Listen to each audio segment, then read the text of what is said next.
Okay, now the time is 9 a.m. We are still waiting for a couple of friends who are joining. I would like to pass the time to Mr. Nico, who will be sharing a video on Monash. So before we start the whole session together.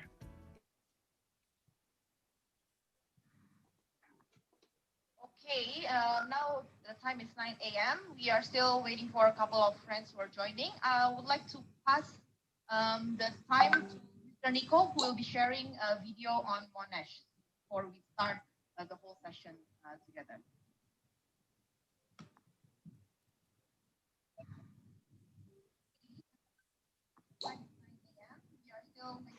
At Monash University, it's not all about the textbook. Back home, it's mostly just you sit in the lecture and taking notes. Here, it's more dynamic.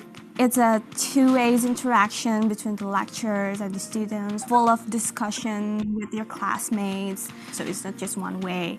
I think it's the perfect balance.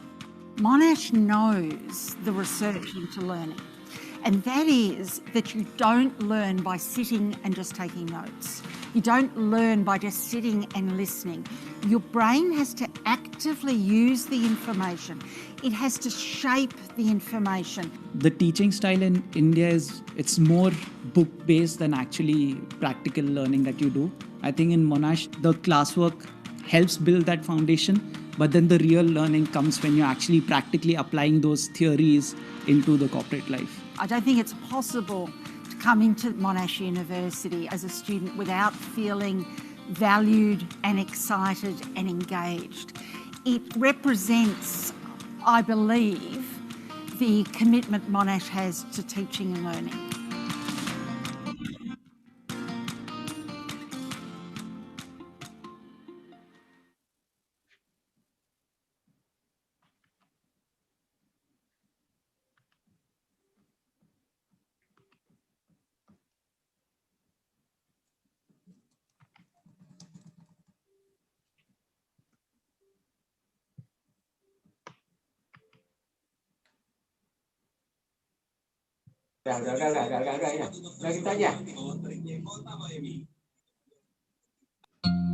Nice to meet you. My name is Guyan Chandaputra. I'm originally from Jakarta, but now living in Melbourne. I travelled here 10 years ago to attend Monash and study a Bachelor of Arts. After a few years working at the Australia-Indonesia Centre, I've returned to Monash and started my MBA through Monash Business School. How can I help you today?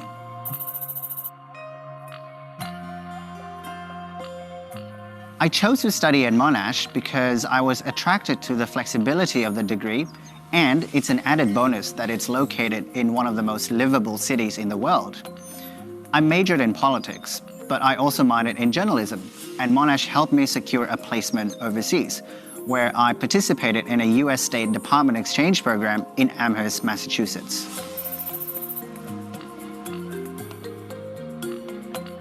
My role is to facilitate the connection of leaders in government, business, and universities from Indonesia and Australia, so they can work together and strengthen the bilateral relationships between both nations.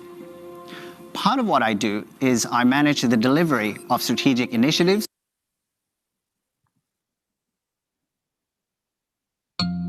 Nice to meet you. My name is Guyan Chandaputra. I'm originally from Jakarta, but now living in Melbourne. I travelled here 10 years ago to attend Monash and study a Bachelor of Arts.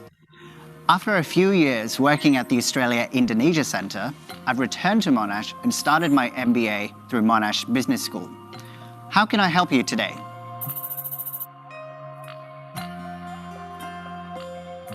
I chose to study at Monash because I was attracted to the flexibility of the degree, and it's an added bonus that it's located in one of the most livable cities in the world.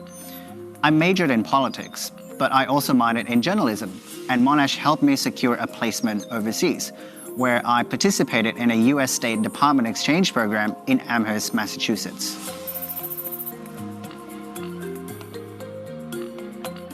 My role is to facilitate the connection of leaders in government, business, and universities from Indonesia and Australia, so they can work together and strengthen the bilateral relationships between both nations.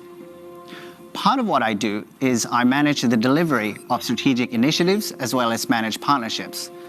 I'm currently involved in a leadership program for Indonesian financial regulators to promote the financial inclusion of women. I also support the company's executive team and manage the delivery of the quarterly board of directors meetings and reports. All of this wouldn't be possible without the right qualifications. If you improve communities, locally, nationally, or globally, you can create change for generations to come. To me, this kind of change means bringing together Indonesians and Australians to make good on otherwise overlooked opportunities in emerging areas, such as digital economy and skills development.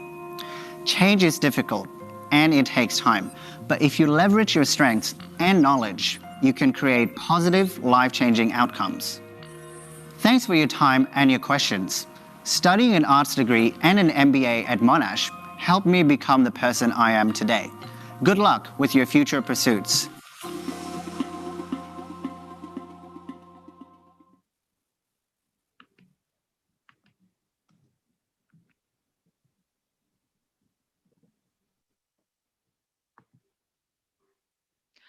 Okay, thank you very much, Mr. Nico, for the video on Monash. And right now we are already, it's time for us to start the session. I would like to formally welcome everyone to the session today. My name is Dea, and I am from Aisei, the Organization Association for International Minded Educators in Indonesia. I'll be sharing my screen shortly. Okay. So thank you for being here. It is a great privilege for every one of us to be able to join the session with Prof. Christine Grove from Monash University, as you have seen on the video just now. And also we will have Dr. Capri Anjaya later who will be sharing on SPK updates. And she's also from the National Accreditation Board. Jadi sesi hari ini seperti yang tadi saya sudah bagikan akan dalam bahasa Inggris dan bahasa Indonesia. Jadi saya akan sedikit mencampur dalam welcoming-nya. Oke, tidak kalah pentingnya dan kerennya juga karena di akhir sesi nanti seperti yang rekan-rekan sudah tahu akan ada undian berupa sebuah handphone. Jadi tentu harus mengikuti sesi ini sampai selesai karena kedua pembicara kita ini sangat luar biasa dan apalagi di akhir sesi ada kesempatan untuk mendapatkan sebuah handphone. Not only that, there will also be merchandise from Monash. We are really thankful for the collaboration with Monash today. And for those who are actively asking questions later on during the session, you will stand a chance to win some merchandise from Monash University. Okay, first of all, I would like to introduce about the Aisei, which is the Association for International Minded School Educators Indonesia. Saya akan mulai dengan memperkenalkan apa itu Aisei, Komunitas Pendidik Indonesia.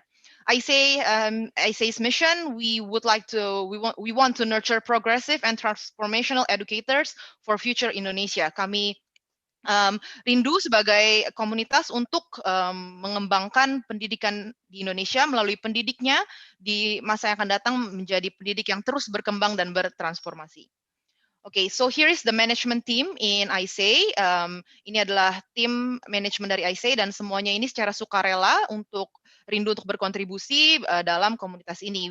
Everyone here are volunteering to contribute in this community.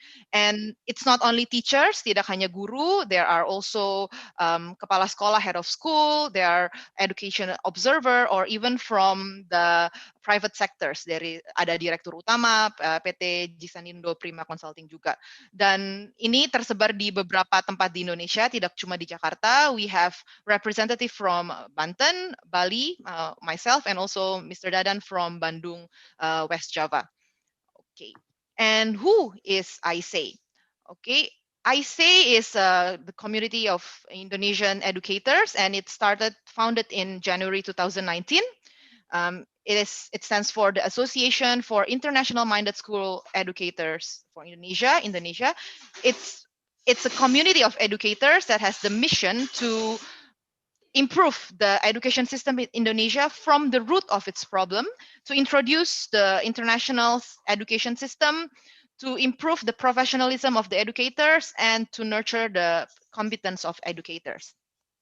And Aisei aspires to become a community that keeps on improving and ensuring all the members could be lifelong learners who are always sharing, inspiring, and writing to leave legacy of their knowledge.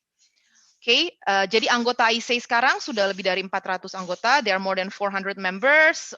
Okay, ranging from teachers in private schools, in public schools, private tutors, parents who are also teachers at home, education observers, and also education consultants. These are the spread in different provinces in Indonesia of our members. Okay, most importantly, these are the 4 pillars of Aisei.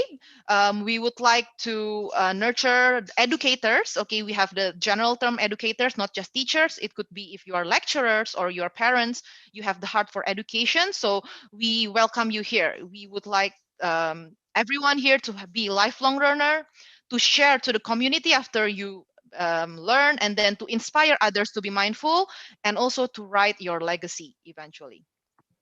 Okay, here are some of the past events that have been conducted by Aisei based on each of the pillars. So from Aisei Learning, we have these workshops for educator in digital tools.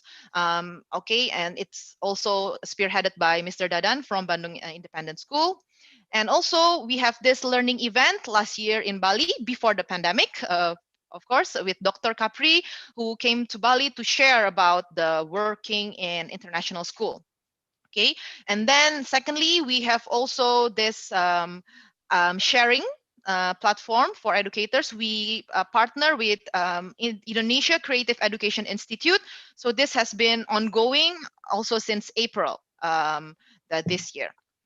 Okay, and next one for the educators to inspire or inspiration. We want to inspire the educators to take action. That's most importantly. Okay, and here are some of the events that has been conducted in last month in October, and this one, an upcoming one. So if you would like to join, we welcome everyone here. And these few sessions, we especially look at special needs education. So it's really important, I think, and it could relate somehow to today's session. Later on, we'll see from Prof. Christine. Okay, and then this is also one very unique inspiration event last year in Bali, where we had a hands-on experience to see this from a school in Cendekia Harapan School in Bali from its founder. Okay, and then some of the past event by Dr. Fahmi and also Dr. Itze Khadijah. And then the last pillar, last but not least, is writing your legacy. We had this workshop writing event to encourage educators to keep on writing and then sharing their knowledge to even more people in their circle. So we had this one, 10 workshops. We have completed this. And then right now ongoing, we have this writing events with speakers who are very proficient in their in writing. Okay. And then the upcoming one next month in December, we also would like to invite everyone here if you are keen to learn more about writing in next month. And it's free for Aisei members. So if you would like, if you are wondering, oh, I'm not a member yet, how can I join?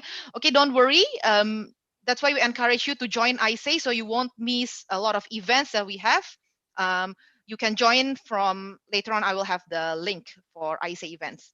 Oke, jadi dari semua sesi yang sudah kita lihat, program yang sudah dilaksanakan oleh Aisei, saya juga mengundang rekan-rekan untuk hadir bulan depan ada acara tentang dari Aisei Writing, free untuk member, jadi sangat kami sarankan untuk join membership-nya karena sekarang masih free untuk join membership-nya. Dan ini juga yang tadi saya sudah bagikan event dari Aisei Inspiration tentang growth mindset approach for handling special needs students, tentang anak berkebutuhan khusus di akhir bulan ini bisa join juga di membership-nya. So how can you join in Aisei community? You can join through www.aisei.id, or you can also follow our social media to get more updates. So this part is from Aisei, and without further ado, I would like also to pass on to Mr. Nico, who will introduce our first speaker, Prof. Christine Grove from Monash, and then we will have question and answer session and a short break. And after the break, it's another very important session from Dr. Capri Anjaya, who will be explaining about SPK updates. Jadi pertama kita akan mulai dengan sesi Profesor Christine, lalu dilanjutkan tanya jawab dan ada break sebentar. Dan tentu harus segera kembali setelah break karena Dr. Capri Anjaya akan membagikan tentang SPK updates yang sangat penting bagi kita untuk tahu, dan juga karena beliau dari Badan Akreditasi Nasional, kalau ada pertanyaan mengenai akreditasi, kita sudah mendapatkan orang yang tepat untuk belajar lebih lanjut. Jadi, so now I'll pass the time to Mr. Nico to share on Prof. Christine. Mr. Nico, please. Oke, selamat pagi semua rekan-rekan edukator. Saya mengucapkan selamat datang kepada para kepala sekolah, guru, dan rekan-rekan yang bekerja di bidang pendidikan. Saya namanya Nico dari kantor siswa internasional dari Monash University, Australia kampus. Terima kasih sekali lagi sudah join, dan juga acara ini bisa berlangsung dengan bantuan dari Ibu Dr. Capri Anjaya sebagai kepala dari Aisei. Saya mengucapkan terima kasih sekali lagi, dan without further ado, I like to introduce Dr. Christine Grove. That's one of our leading lecturer from faculty education. And also in this session we have Sesna Maharaj. That's from Office of Faculty Education, Monash University as well. We are based in Melbourne. But we also have Robi Suharto, based in Jakarta. That's Robi, it's extended hand of Monash, that Robi based in Jakarta. So Robi is representative from what we call a student recruitment, or what people know as an international office. So Robi assists daily inquiries for all student-related matters, starting from inquiry and inquiry and entry requirement, everything. So Dr. Christine Grove today will explain tentang mental health during this pandemic. Jadi without further ado, I hand over to Faculty Education, Dr. Christine Grove. Thank you so much for Faculty Education for doing this as well on your Saturday. Thank you. No worries at all. Seshna, did you want to share anything first, or should I kick off this part of the session? You kick off first, Christine, and then I'll mention at the end. Yep. Fantastic. Firstly, I'm absolutely delighted to be here, whether it's a Saturday or not. If you have to be here to learn, so am I happy to share information as well. And so I'm very excited and honoured to have you all in today's session and to share a few research-based tips, as well as a few different things from my experiences as an educational psychologist. So my background is working in schools as a school psychologist. But before I begin, I would like to acknowledge the traditional custodians of the country throughout Australia and their connections to land, sea and community, and we pay our respects here in Australia to our elders past and present, and respect all Aboriginal and Torres Strait Islanders who might be joining us via YouTube today as well. So I will begin and start sharing my presentation now, and I will let you all know that I do keep an eye on the chat. So if you have any questions as I'm presenting, I will have a look at the chat and respond to any questions as they come up as well. So for me, what's really critical to know is, can you tell me in the chat a little bit about the age that you work with and a little bit about your context? So as I'm presenting, I'll amend some of my examples and some of the information I share to suit your context as well. So I'll try and embed that throughout my bit of today's workshop. Thank you, Dahlia. So 6 to 11, so you've got little primary school age students. And so what I'll be focusing on today is looking at how we can support student well-being and mental health during and post the pandemic. I am doing a little bit of research in this area, but also it's been built on the experiences of working with teachers directly and the incredible work that they're doing at the moment in education to support our students during COVID-19. So I'll share some of those experiences throughout as well. I will give a good overview around some strategies that we've learnt during these periods that are meant to be really successful for supporting students, as well as we do know that we have seen an increase in anxiety and mental health challenges due to the current uncertainty about the future as well that could come in 2021, as well as pressures of online studies. So for example, for me, I wish I could be there right now in Indonesia. It's one of my most favorite places in the world, doing this workshop and meeting you all face to face. So that is definitely an uncertain change as well. Next year, I'm presenting a keynote in Indonesia, and I wish I could be able to come if we didn't have the pandemic around some of this work that I'm presenting to you today. So I'm very thankful that we can talk about strategies that can support students in the classroom. So it actually is a lot more common than what we might think that our students are experiencing stress during these changes. We do know from research that around 40% of young people are saying that they are experiencing some kind of stress related to COVID-19. Now that's across the ages. So I see in our chat, we have many with great expertise across the ages. The youngest from what I've seen is about 6 to 8 years old. And then we've got quite a few working with teenagers. So this stress is actually seen across the lifespan. So adults are also reporting high levels of stress. Healthcare professionals are, as well as our students and young people too. And we're seeing that play out in academics, in how they're connecting in the classroom and how they, even if they are able to get online as well. But what's critical and what I'll be focusing on today is how we support our students to respond to stress, and how they actually handle stress will absolutely determine the impact that these changes will have as well on them too. So there are a few predictions that are unfolding daily in communities across the world that aren't specific to only Australia and Indonesia, but there are predictions of a social recession. So we hear commonly a lot of conversations around economy and people's health, but rarely do we hear information around a social recession. So this just means that really we're moving into uncharted territory, and data suggests that COVID-19 and the experiences we're going through do have an impact on people's mental health. And if we don't intervene through the strategies that I'll share today, we actually will more likely see severe mental illnesses down the track, like post-traumatic stress symptoms, if we don't support young people's mental health, and adults too, as well, if you have any adult clients that you see as well as part of your work. So as this pandemic continues, it is absolutely critical that we provide mental health information for our communities. And I'll talk a bit about how we do that today.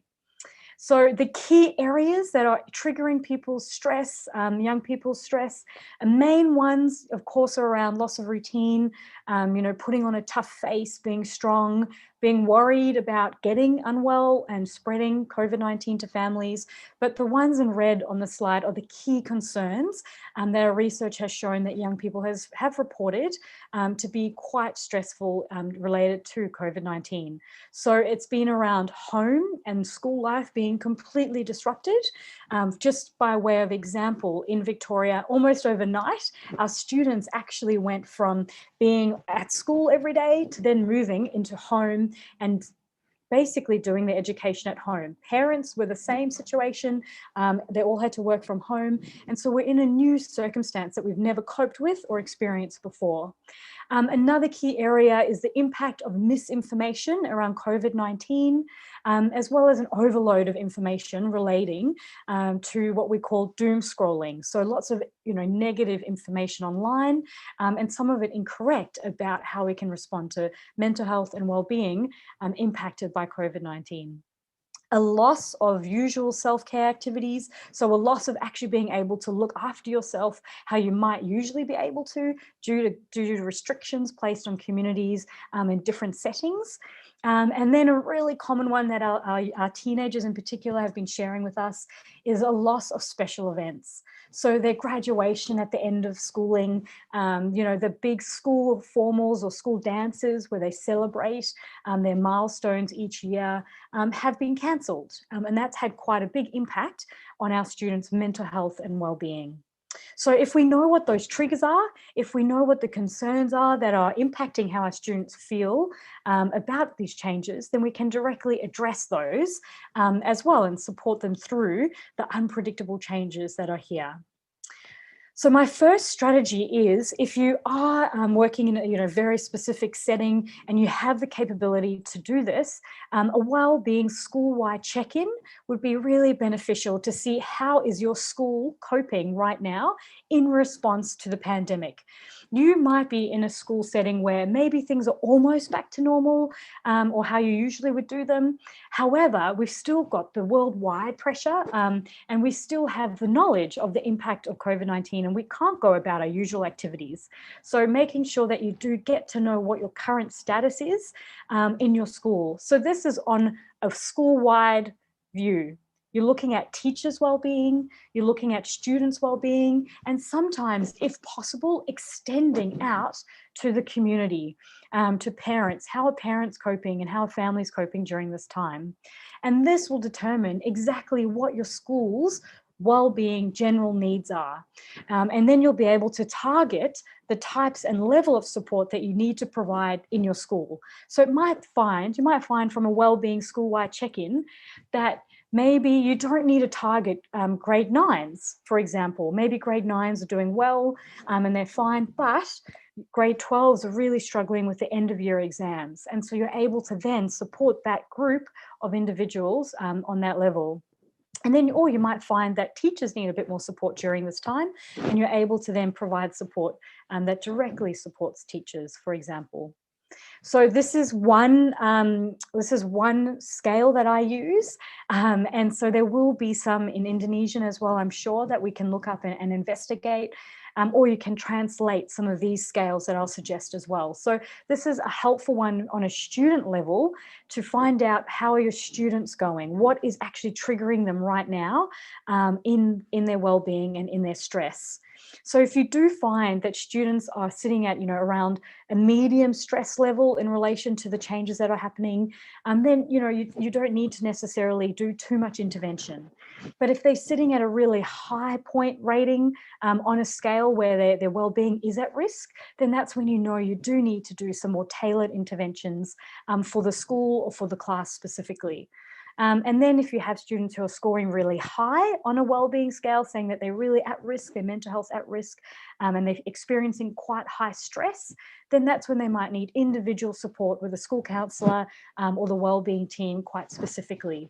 So you can see how we're kind of banning a community approach around the mental health and well-being of our school from many levels to support and reduce any risk of challenges to stress as we respond to this pandemic and the ongoing nature of this pandemic as well.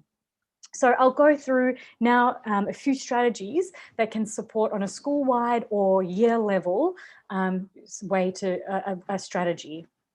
So universal supports key areas where we likely know that students are struggling right now is during transitions. So coming from and flipping between studying at home, then at school, and then also moving between those different types of study modes. So we know that is, a time where we need to give students more information or support them coming to school, or if they're moving back into home study as well, which in Australia we call that remote learning, where students are learning but remotely from their school setting.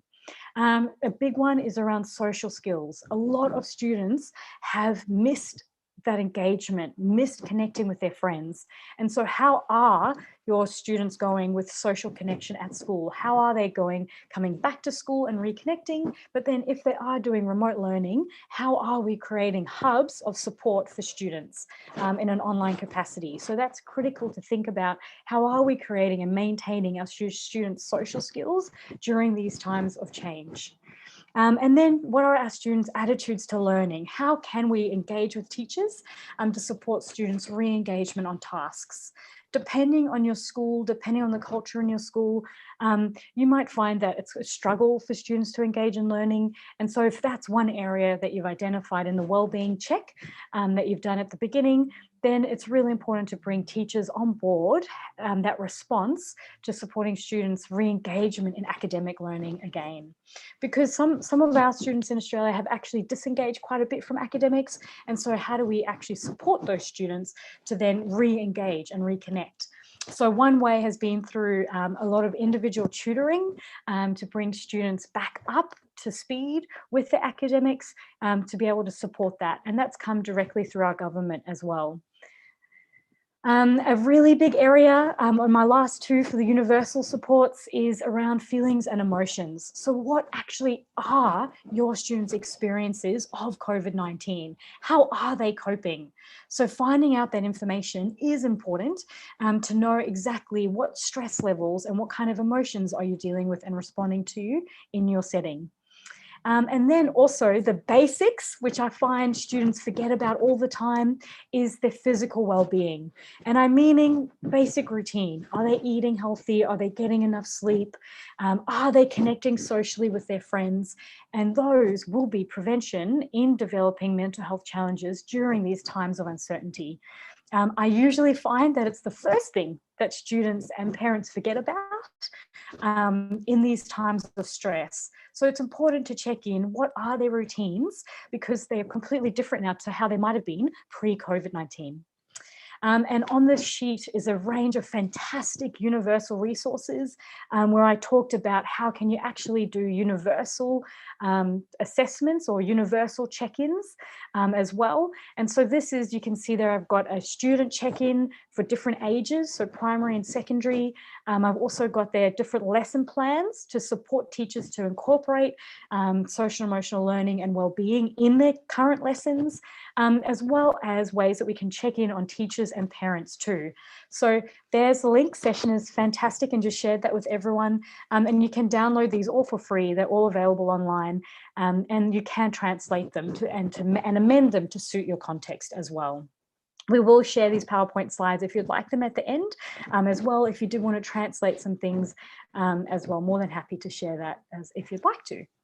So going back to physical health, one way that we've engaged with this strategy on a school-wide level for primary younger years is looking at what we call the Fantastic Fred experience. And this is actually an online performance where we use the acronym of FRED and we support children to actually look after their own mental health through 4 practical ways. So through eating healthy food, getting enough sleep, being active as well as then managing their digital devices too.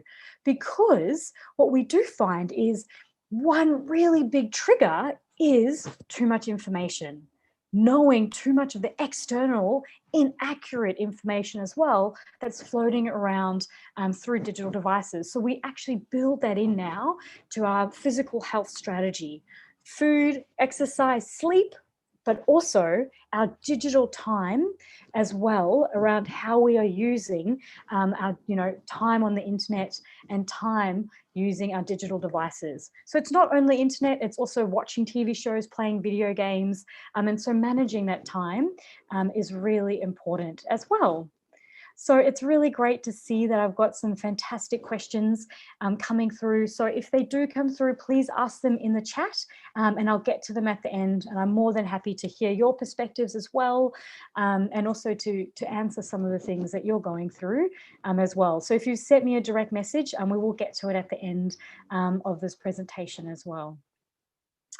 So now I will move along to some educational information. So we know on a school universal level, what's really helpful is to actually work on providing information around the changes that are occurring. And this is really critical to reduce stress, as well as to make sure that we are tapping into exactly what are the risks of our students.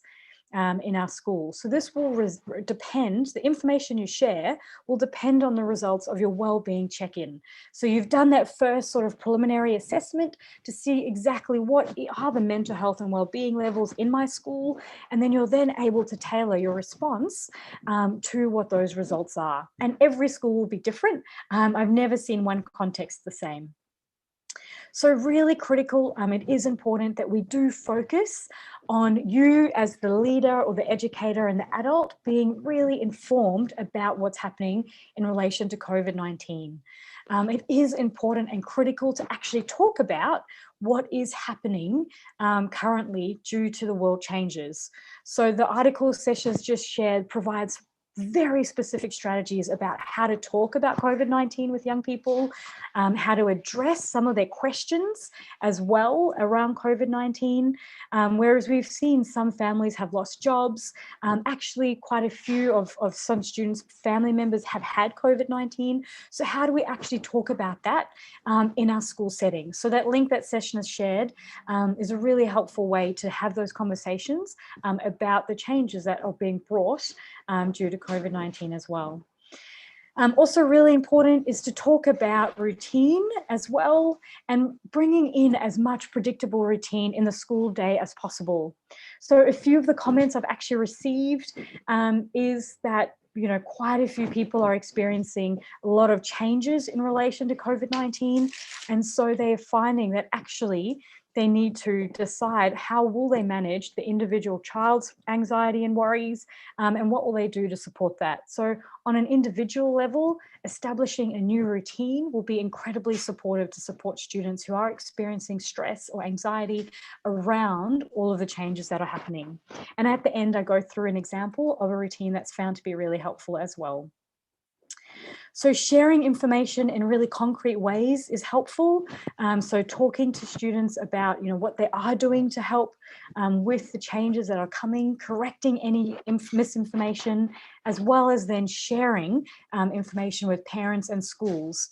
So we know that if we do give correct information about COVID-19 and we provide those resources, we do reduce students' experiences and worry and anxiety around what will happen, what happens if we get it, what more changes are going to come as well. So it's important to share those reminders and do them with visuals and a way that you actually practice some of those strategies of social distancing and of looking after yourselves during these periods as well. So on an individual level, one of the things that I really love sharing with students who might be experiencing challenges during these times is looking and watching this video about expectations versus reality. And it's a brilliant, really short 3-minute video that I watch with students talking about how actually before you feel great pressure and before you put pressure on yourself, understand that right now it's okay to go through different stresses and change your goal plans, that we will find that due to the changes that are happening, that actually we might have to have different expectations of how we are coping right now. And so this just puts in perspective that there's not one way to do education. There's not one life to live, during these times. So it's really important to put in perspective what is currently happening as well. Another really helpful video and resource that I watch directly with students who might be experiencing high levels of stress and anxiety is around this understanding of what do we mean by values versus goals. So if we have a strong set of values around our studies and doing well versus only being outcome orientated in our studies, then students are going to find it much more challenging to be able to respond to the changes that are occurring during COVID-19. So it's helpful to unpack what are your individual students' values versus goals moving forward so that they can have a rich and meaningful life. One thing that COVID-19 has shed light on is that what do we mean by a rich life? What is a meaningful life? Is it only about getting 100%, or are there other things that give us great strength during these times? So this video is a really helpful way to set up with your students and parents some values and goals around living a rich and meaningful life during these tough times. So another piece of information that I use with my students during these times if they're experiencing high levels of stress is that understanding some stress, some anxiety is actually good. Some stress can be really proactive in helping us to achieve our goals. However, as you can see on this graph, we want to be sitting in that optimum stress level, the orange section in this graph. That means that we're able to have our peak amount of performance with just a little bit of stress or a little bit of anxiety can be helpful to get things done, to achieve our goals, and to help us study or even get a lot of work done too. So if we have too little stress and we have no worries at all, which I'm sure we can all relate to some of our students that we've had, then they're not going to get too much done. They won't feel activated to do enough work. However, if we don't keep some of the stress in check, it can lead to overload, burnout, and extreme levels of stress, where we might see things like anxiety, panic attacks, or even breakdowns as well. So we do want to teach our students to get to that sweet spot of their stress levels, where they get the most out of themselves and out of feeling some of the stress and anxiety right now. So we can actually teach our students to get the most out of feeling a little bit nervous sometime as well. Some key areas to work on is to make sure that our students plan for peak periods of study, that they won't always be having to get a lot of things done at one time. In particular, if we have adolescents or adults who are working and how they're meeting some of their commitments, family commitments, personal commitments. So I think it's critical to actually slow down a little bit, have a look at what their plan might be, thinking about their personality, what are their stressors, and then developing a realistic plan for what they can achieve during these current times. This will also then help manage stress levels, which is actually an inevitable part of being a student. So teaching them how to actually keep that in check by taking regular breaks, getting enough sleep, as I've mentioned, and connecting with families can be really helpful as well. A key message is making sure our students know that with any new endeavour, there is always a little bit of stress there, but it's important to plan for that study. Whether it's 1 or 2 years, like for example, right now, COVID-19 is impacting, quite a bit of people's experiences at school. So let's plan for maybe life post COVID-19, or what can we do to enjoy everyday life now as it happens. So a key message is that we do need to plan now, even if some things are uncertain as well. Prioritizing things that are really important that you need to get done right now, as well as then accessing supports that very specific students might need. So you might find that you're seeing some students in your school who are experiencing great stress and anxiety, and they are leading to breakdown in the red zone that I showed in the graph. Then that means they need more specialized individual support, much wider than the school level that I've just talked about at the beginning of this presentation. So I'm going to hand over to you now for a minute. Could you please share in the chat what strategies have worked for you? Have you used more universal strategies that I talked about, or have you used more individual one-on-one strategies in your school? What has worked for you during COVID-19? And are you working with parents and teachers, or are you working with students only? So I'd love to hear from you in the chat about your experiences of using strategies to support well-being and mental health as well.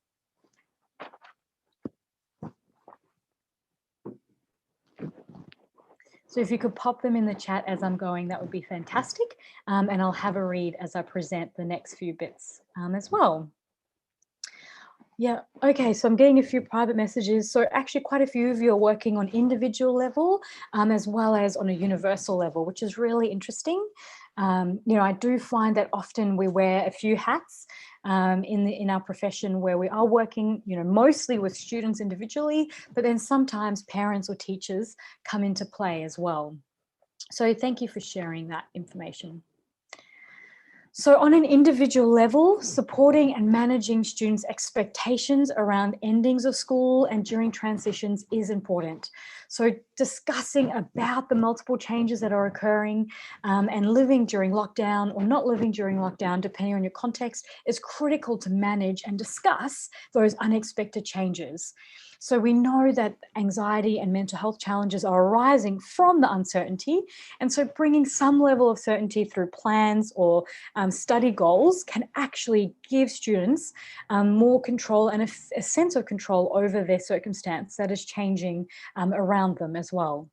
So it actually is supportive to support students to then manage potentially what they might want to do after this year as we do wrap up this following term and lead into 2021 as well.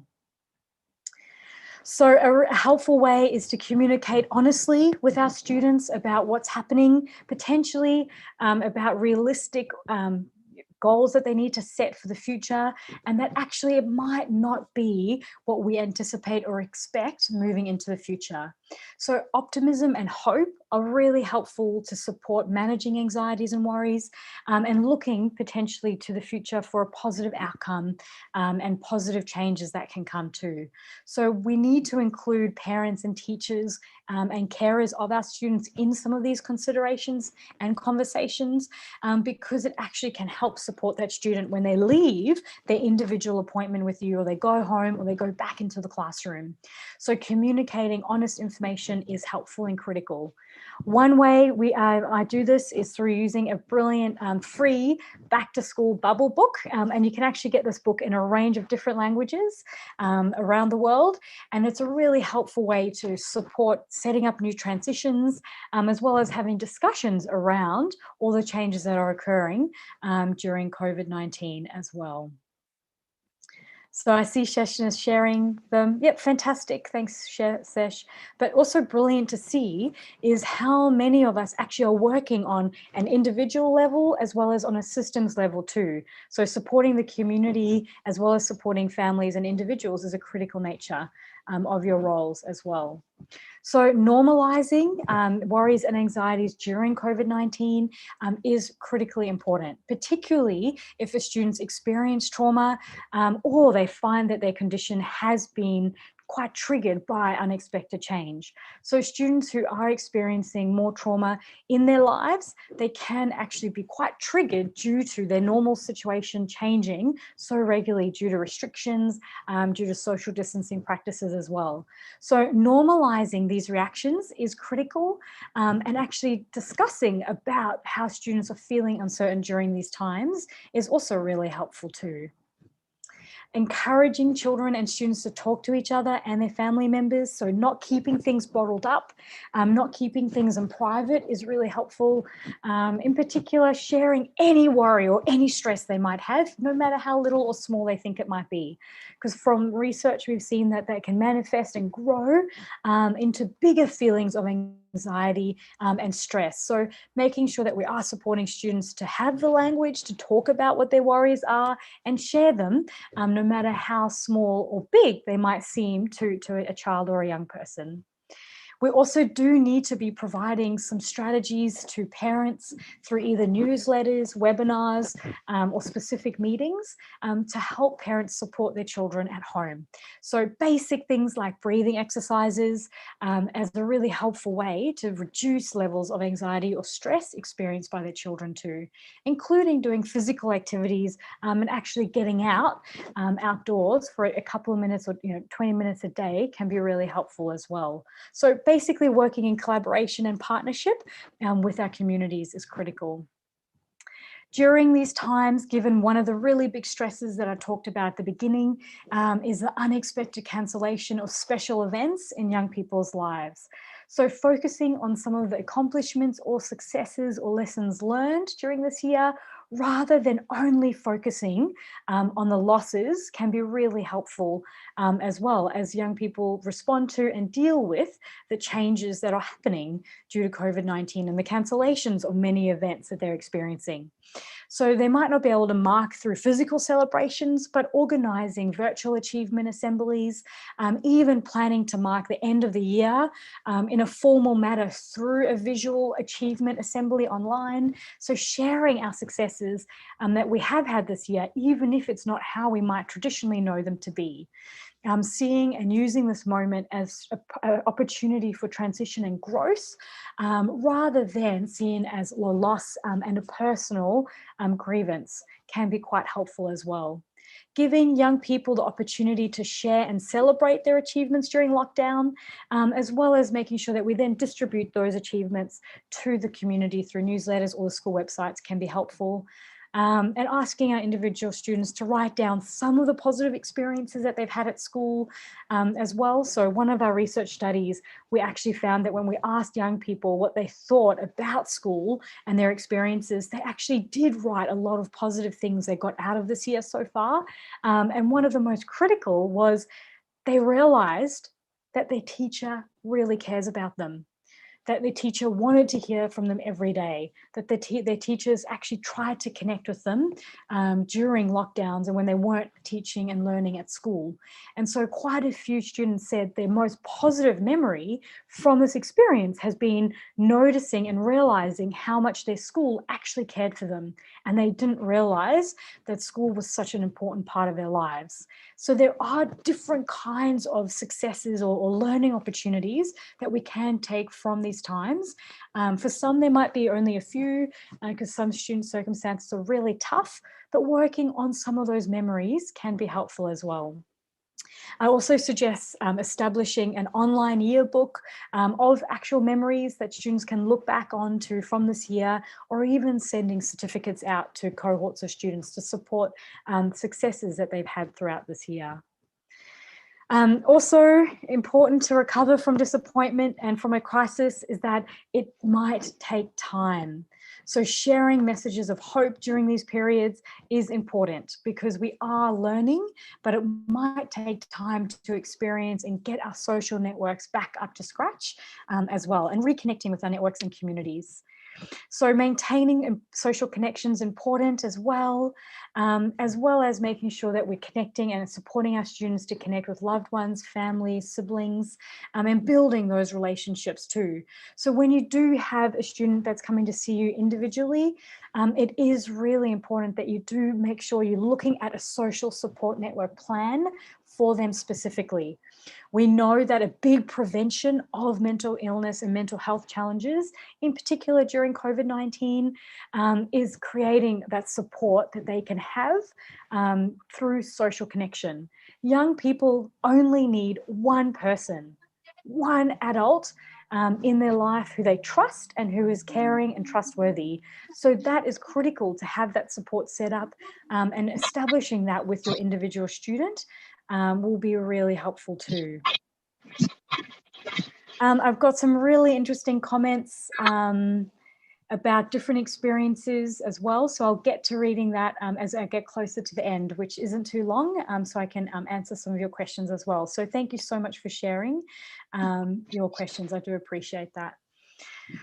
So my last sort of wrapping up of points is preparing young people to come to terms with the changes that are happening and having those supportive conversations as well about their transition and about living in a new life post-COVID-19.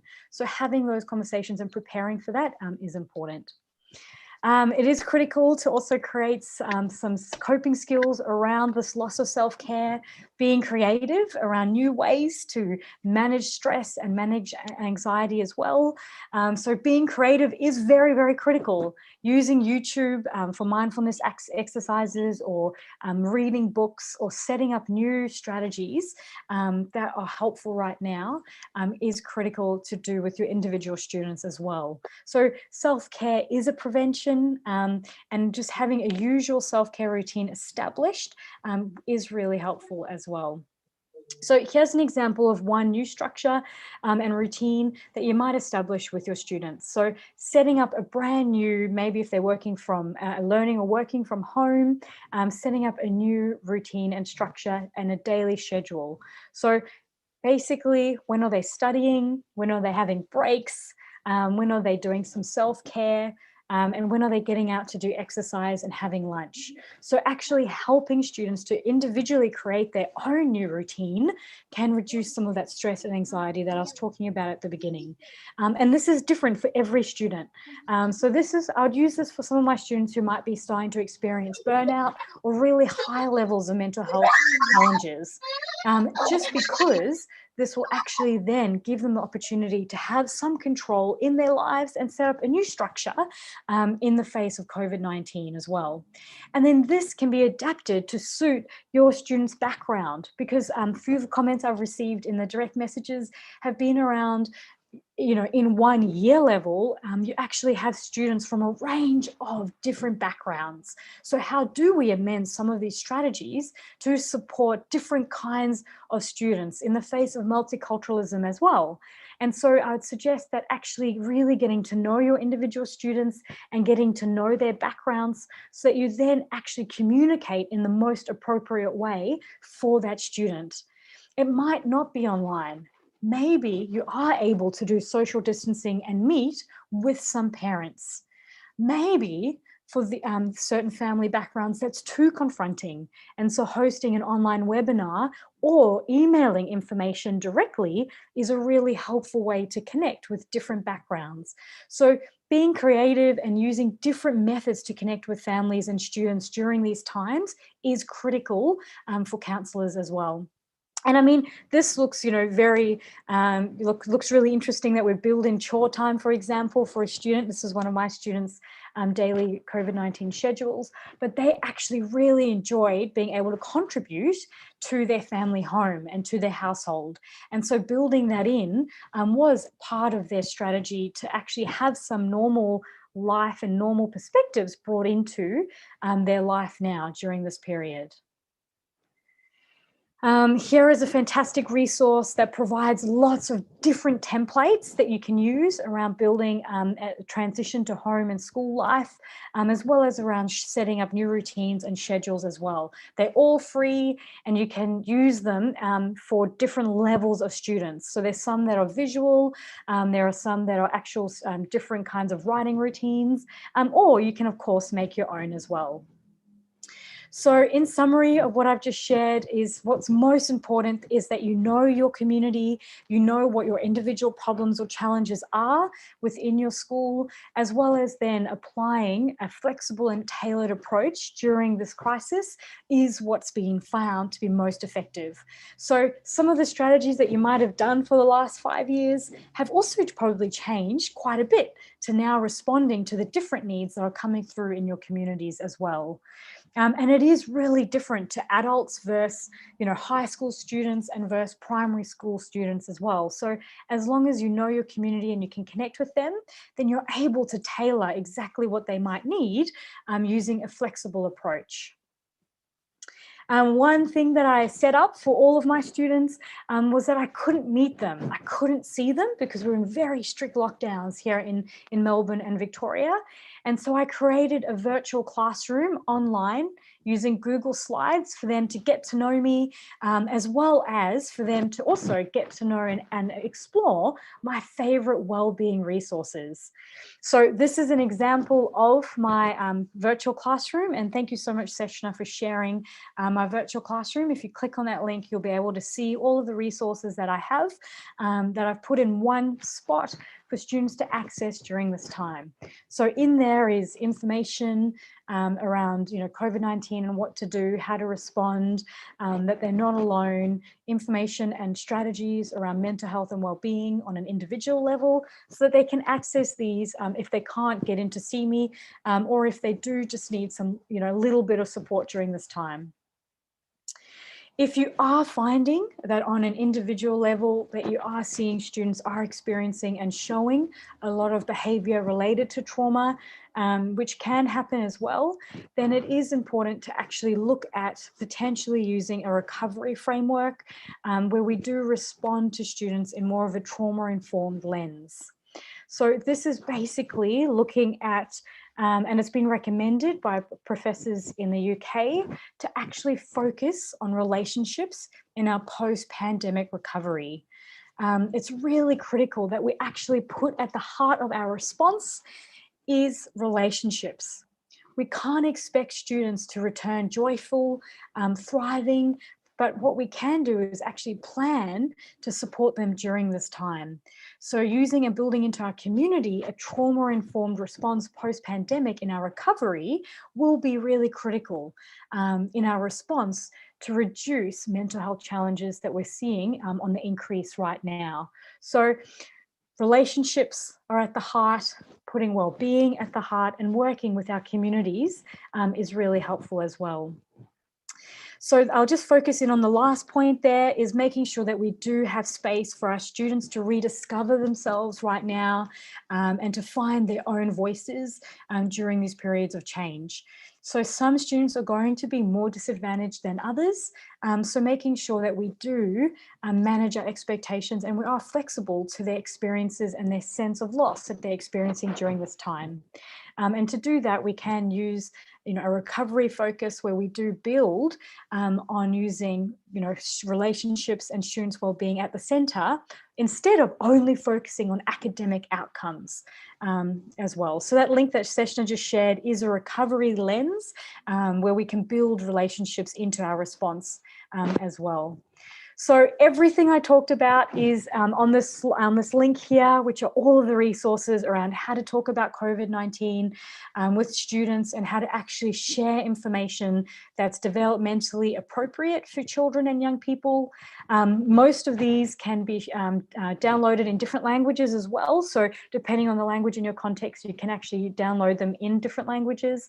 They have videos. They're also different activities that you can do in session with students specifically. So I suggest downloading those and supporting your students through using some of these new resources that have been established in the face of the coronavirus, that have been shown to be really helpful to explain COVID-19 to children, because it can be challenging, but using these resources can help with those conversations.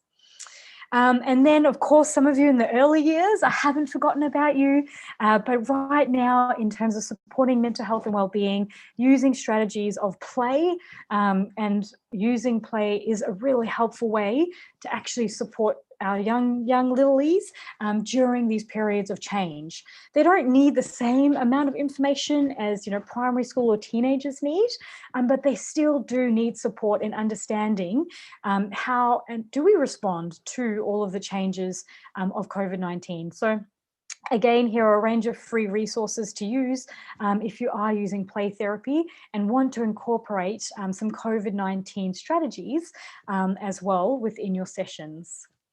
And I'm almost finished sharing some resources. This one just builds on the trauma-informed approach to working with our students.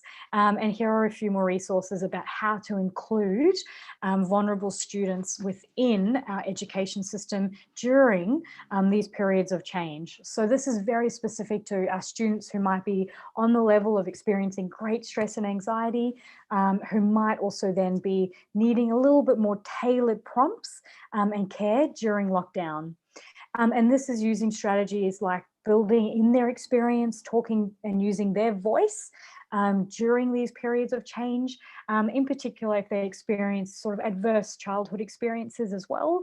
This really helps capture their views and build that into your therapy sessions as well. And I always get asked, what about us as clinicians? What about if I want to learn about how to be, really, what can I do to help me? So it would be absolutely terrible of me, I think, if I didn't provide support for you as counsellors and clinicians in schools. This is a really fantastic podcast that you can listen to, where it actually talks about what you can do to support your own well-being as the clinician during these periods. So we've learned from research that healthcare professionals are struggling right now because of the increase in referrals, because of the amount of students who are experiencing challenges during this time.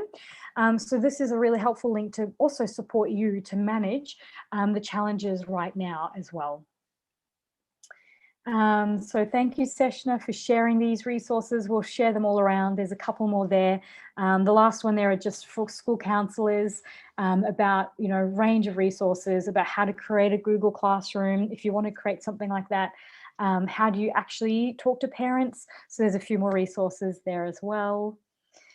But otherwise, that's a wrap. I think I'm just on time for questions and to answer anything as well. And I can see Session has just shared the resources for school counsellors very specifically, which is brilliant, that you can use with your individual students as well.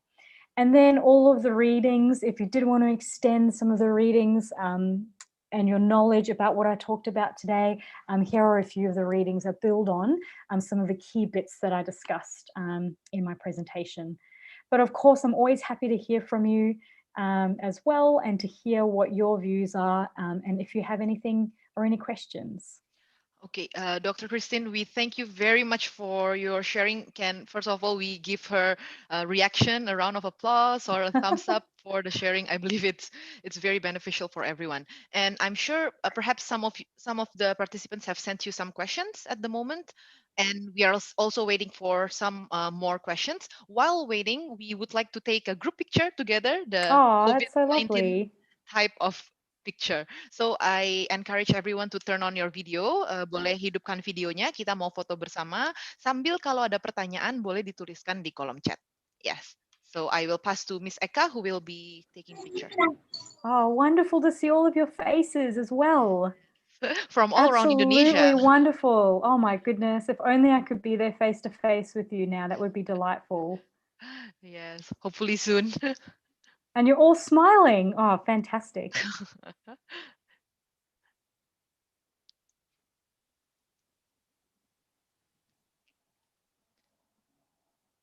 Thank you so much for joining us.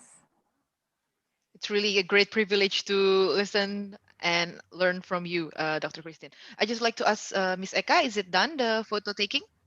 Oh yes, can we do a countdown so we get our best smiles? Yeah. So you can help to count 1, 2, 3. Okay. 1, 2, 3. Okay. And now for the second page. 1, 2, 3.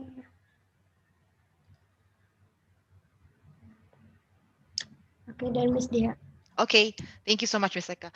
Okay, I think for the questions, I can pass it to you first for those who have asked directly to you, Dr. Absolutely. Christine, and then yeah. Absolutely. So I received, and I'll just keep them anonymous as well, just in case anyone doesn't want to be identified. Okay, because sometimes that's when people send you direct messages as well. So I had a really good question. Or actually, it wasn't really a question, more of a reflection around working in high schools, and actually quite a few schools have different levels of actually providing support. So some have really good plans that are universal around the whole school.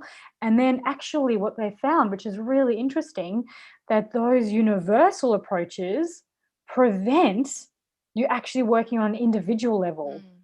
And that's a really interesting observation, because sometimes what can happen is in schools, they can work on the really great project across the school, but miss out on supporting our most vulnerable individual students in the school. So absolutely, in best practice, I would respond to that by saying we want to be looking at a school-wide support, but then also on an individual support for some of our students who are more at risk than others. So that is critically important. Another really good observation is our colleague shared here with me, is that in Indonesia, adults are actually not only a parent, they're also a grandparent, they're a nanny, and there's close family members within the network that actually support individual students. So the network can actually be quite big as well for some students. So that's a really interesting observation as well. So thank you very much for those comments and that reflection. Okay, maybe it's from my side. There is a couple of questions. Yes, you First go of all, for it. yeah, it's from Miss Dahlia. She's asking, maybe you can give some comments on about how students can cope physically, especially after the pandemic, when we hear the term a lot about physical distancing and so on. So that transition, I think maybe you can give some of your inputs about that matter. Yep, absolutely. So physical exercise is and physical response is very important, because it's when we've been in lockdown, one of the first things that we've stopped doing is exercise and getting out and connecting with people. And so actually building into students' routine every day, depending on what age they are, of course, is actually getting outdoors and doing something like even just going for a walk. Or having a cup of tea outdoors. So actually preparing and building into students' new routine, how can they do that within their community? Some students are in, unit block and apartments and they can't get out. So how can you support them to actually have some more physical wellness in their everyday life? For our students who are in those circumstances where they don't have a lot of green space, we do then encourage them to do online tutorials that are free around using like yoga or Pilates or some kind of online exercise where they can watch a class and do it in their bedroom or in their home. If they don't have access to internet, as the counsellor, you can download that for them and then send it to them and they can watch that and actually engage physically through watching a video or through that method. But you're right, we absolutely would need to then set up a new routine around what does physical health look like now in times of, strict structures around us being able to leave our homes. So in short, being able to go for a short walk if they can outdoors, but then also in their actual homes, downloading online resources to do those exercise and physical activities in the classroom. Okay, thank you so much. So be creative in how we can handle this kind of physical restrictions. Next, we have next question, Dr. Christine from Marjani. She's asking how to conduct a well-being check to students, and please give some suggested plans for virtual social activities. Oh, fantastic. Well, you know what I'll do? I'll throw the second half of your question to the group because we have 67 people here who I'm sure have brilliant suggestions as well. So what do you do in your context to socially connect with your students virtually? So if you could put that in the chat, and then I'll respond with what I do with my students, and I'll respond to the first half of the question. So if you could put in the chat, what do you do to socially connect with your students in the virtual space in the face of COVID-19? Okay. Yes, you go, Dia. Sorry, rekan-rekan bisa bagikan apa yang dilakukan secara virtual untuk connect secara sosial, lagi social distancing. Jadi secara virtual apa yang pernah dilakukan dengan murid-muridnya? Bisa ditaruh di kolom chat. And Dia, can you remind me, please, of the first part of that question? Okay, the first part, how do you conduct a well-being check to students? Fantastic. So how I used to do, just to do that, is I would actually send it out to the whole school, either through a link, so a survey link, like Google survey link, depending on what you have access to. I use Qualtrics as an online free software. And so I actually write in there the questions I would ask around well-being, so I can get a really good idea of the levels of well-being and mental health in the school. And I would send that out to all of the students and all of the teachers and parents with a little bit of information about why you're sending this, to find out, how is the community going and to provide support to the community. So I'd first create the survey, and then send that out to everyone. And then when they finish it and respond, that's when I'd put in my plan of what to do next. Do I have, a group of parents who are feeling really isolated? So therefore I need to give them more resources. From, the survey that I get back, do I have, grade 4 students who are really anxious and are showing really high levels of stress? Then I know that I need to target that specific age group. Maybe through a group therapy or through actually seeing them through, online virtual focus group classroom, only focusing on their well-being. Or if they really, individual students are coming up really high in the survey with really high levels of mental health and anxiety or depression, then I would be targeting and communicating with those students quite specifically as well, and then contacting them individually if they're a teenager and setting up 1 or 2 sessions to talk to them about their experiences. Okay, so I think it also relates to the next question from Ms. Dewi Lukitasari, because she's asking how can we help students if they don't feel comfortable and stressed during the pandemic, and same conducting the well-being check because we need to conduct this virtually. So, I mean, it's also put on some restriction on how we conduct the well-being check. Yeah, absolutely. I mean, and what can be tough is, maybe some of your most at-risk students don't fill in the survey, which is really common, and you might actually see that. And so what I would be doing there is connecting with your teachers and sending them an email. Have you got any students that you're worried about? Is there a student who hasn't connected online, who hasn't joined any of the classes, or you haven't heard from today? And then I would be following up with that specific family through either phone calls or emails, and then trying to reconnect with them. Eventually, I promise they do answer, but it might take many goes of calling the family to connect with them as well. So if you're finding that you're not actually hearing from your students who are struggling the most, then I'll be going to teachers and the principal even to ask them, are there any students that you are concerned about that you would like me to address directly as well? Okay, thank you so much. And I think we have some responses about the virtual social activities. There's so many good suggestions here, everyone. Thank you. Yes, we have about playing games, virtual classroom, making a project, even from Miss Dahlia. And I think another one that we have asked about how do they feel when during the first lesson at every subject. So maybe doing it more on a personal level to ask about their feelings. Absolutely. And one area that I was going to share. Yep, fantastic. Great suggestions here about calls, group calls, playing games. But one thing which is really fantastic is to celebrate birthdays or achievements through a Zoom party or a Zoom fun event. So it's very positive. So what we would do is we'd all dress up in, our favorite hat or our favorite color, and we'd join that Zoom call to celebrate something great. And so one of our families, it was their child's 13th birthday. And they actually sent out to everyone, contactless, a tiny little party pack with lollies and sweets in it to every student in the class.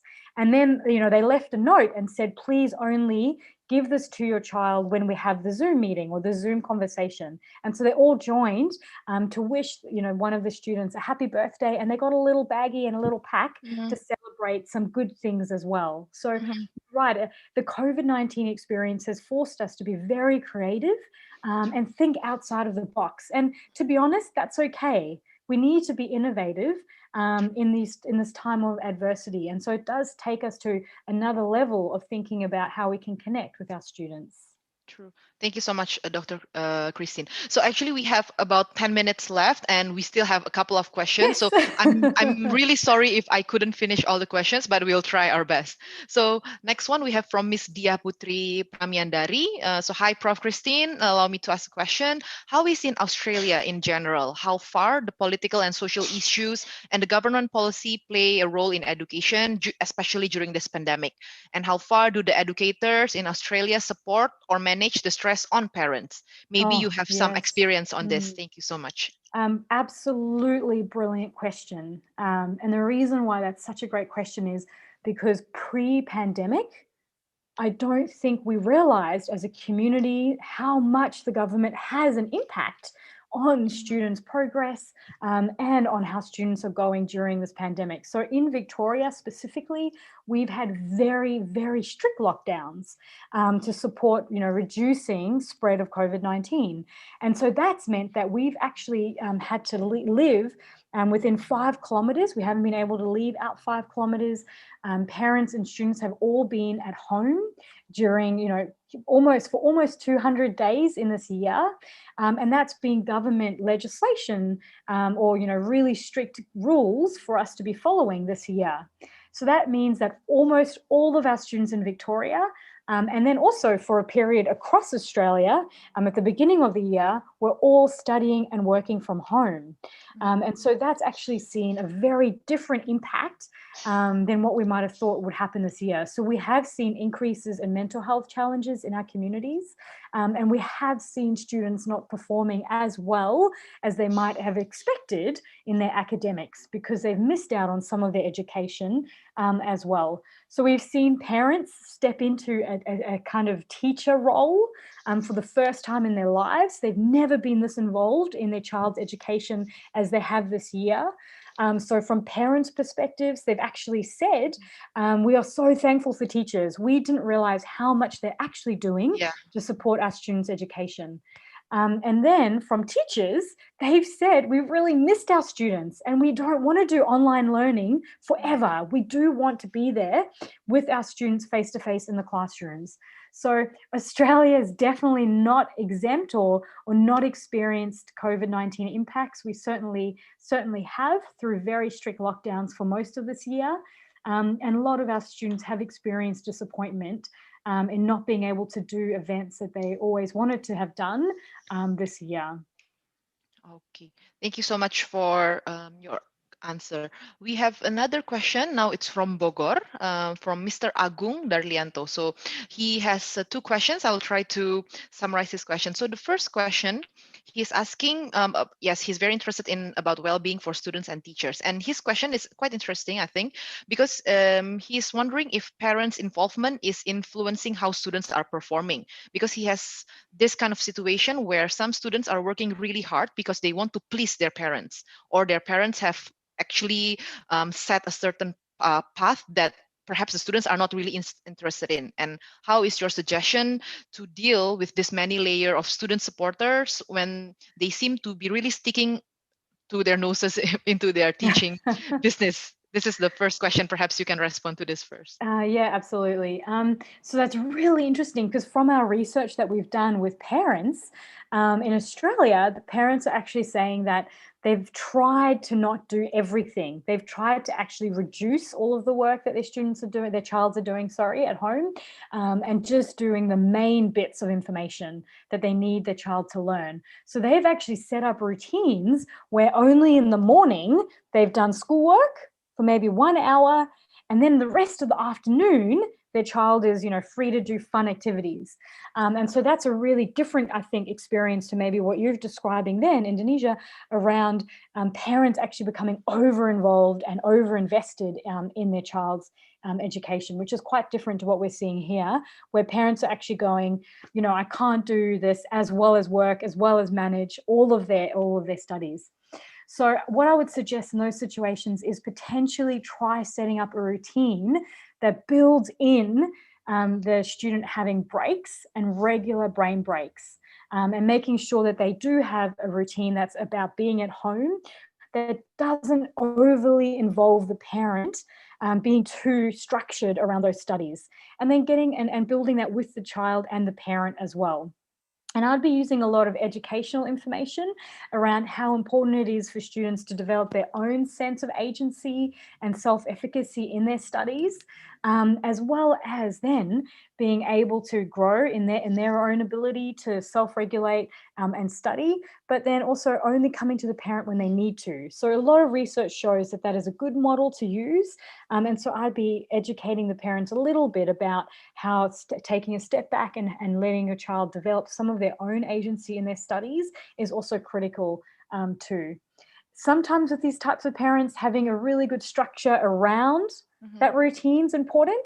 And so establishing a new family routine around education is critical. Okay, thank you so much. And okay, due to the time, I think we will have just last two questions. Yeah, that sounds good. Yeah, the other question, actually, it's a follow-up question from Mr. Agung. I think it's quite interesting as well, because you've been speaking about individual level of response to the children, and then he was asking how to set a boundary with the student, because sometimes like I think he practiced that before, and the students eventually share a lot to the teacher, and then maybe he said how to avoid, let's say, bad impression from the colleagues, from like the rapport maybe that seen too close between the teacher and students. He himself is a business management teacher. Maybe usually that's the teacher that gets close is like the counselor, school counselor, but he himself being the subject teacher. So what are some of your comments? Yes. Yeah. And actually what we find is students will connect with which adult they feel safe with, and which adult they feel might listen to them really well. And so setting boundaries is really critical in that situation. So firstly, I'd make sure that young person has a replacement you to connect with. So making sure that they are connected with the school counsellor and actually fostering that relationship between the counsellor and that student. They might come to you all the time because they really trust you, you're safe, you've built a really healthy relationship.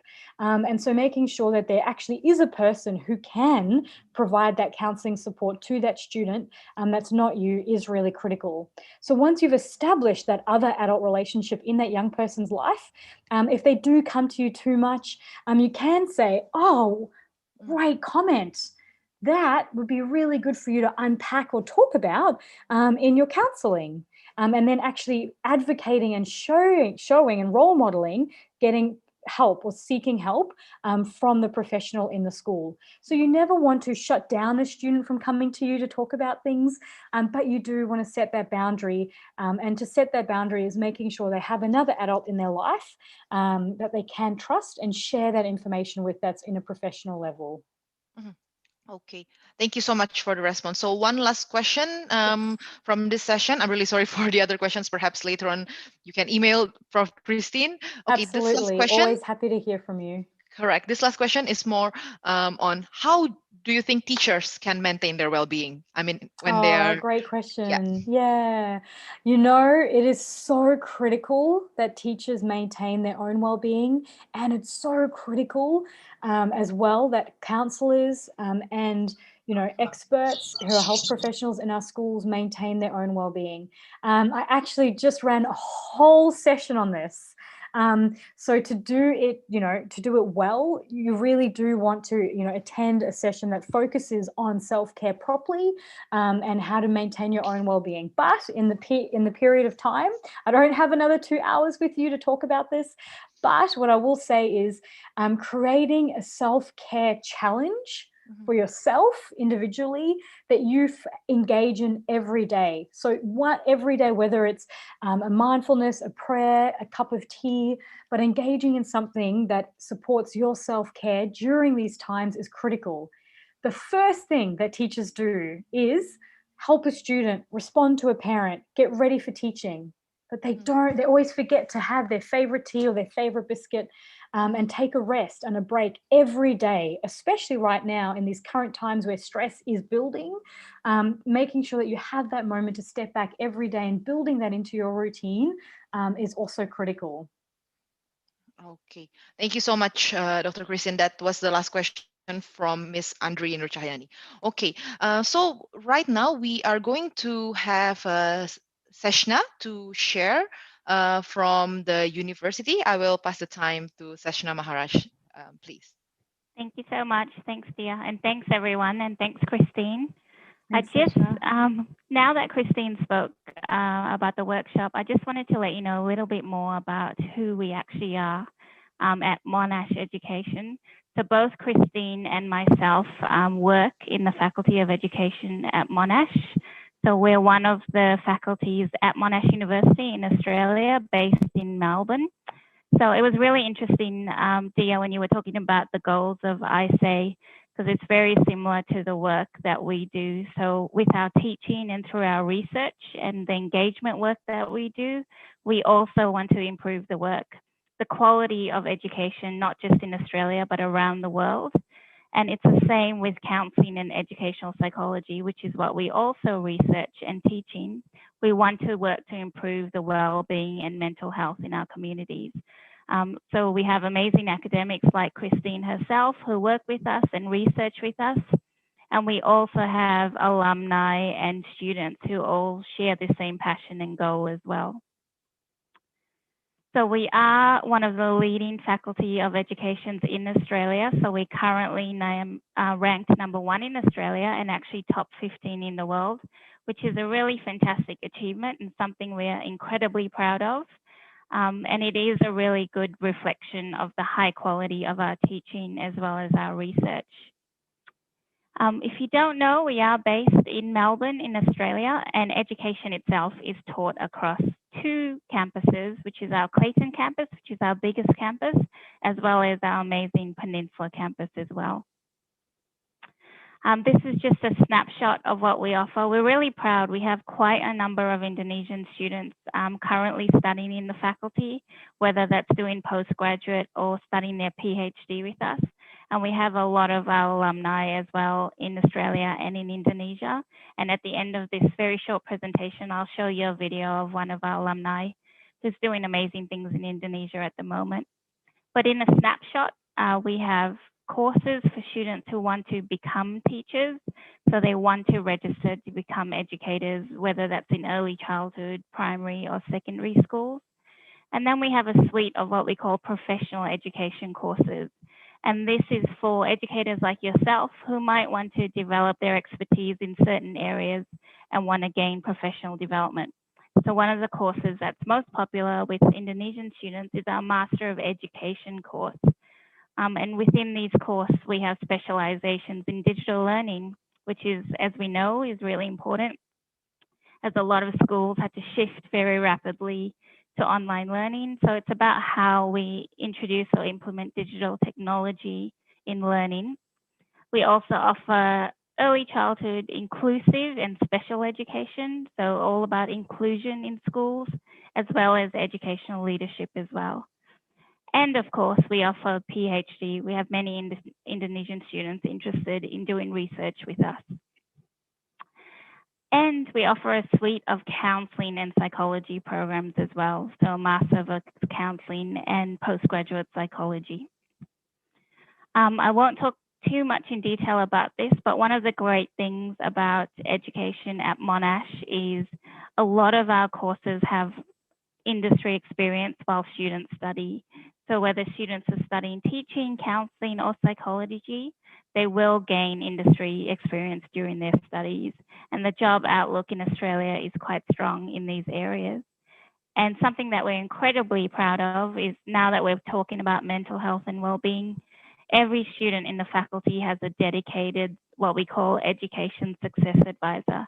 So this is someone students can talk to throughout their course, whether it's about course progression or anything related to their course as well.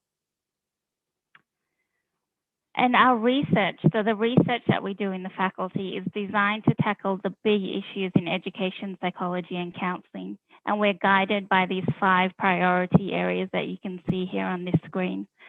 And with our research comes our partnerships. So we have a really good research alliance with Oxford University, McGill, Stanford, and the University of Hong Kong as well. And our PhD students have the opportunity to engage with other PhD students in these institutions. And finally, we have some incredible partnerships. So we also worked recently with the Indonesian Ministry of Education and Culture on professional development for principals and teachers. And that was mainly around STEM education, but we also work with other ministries across the world. So we have a team in the faculty who organize customized professional development and immersion programs for educators across the world. And I'll just, if this works, I'll try. I just want to make sure this works for you. So it's just a short video about one of our alumni, Iksan, in Indonesia. So hopefully this works for you.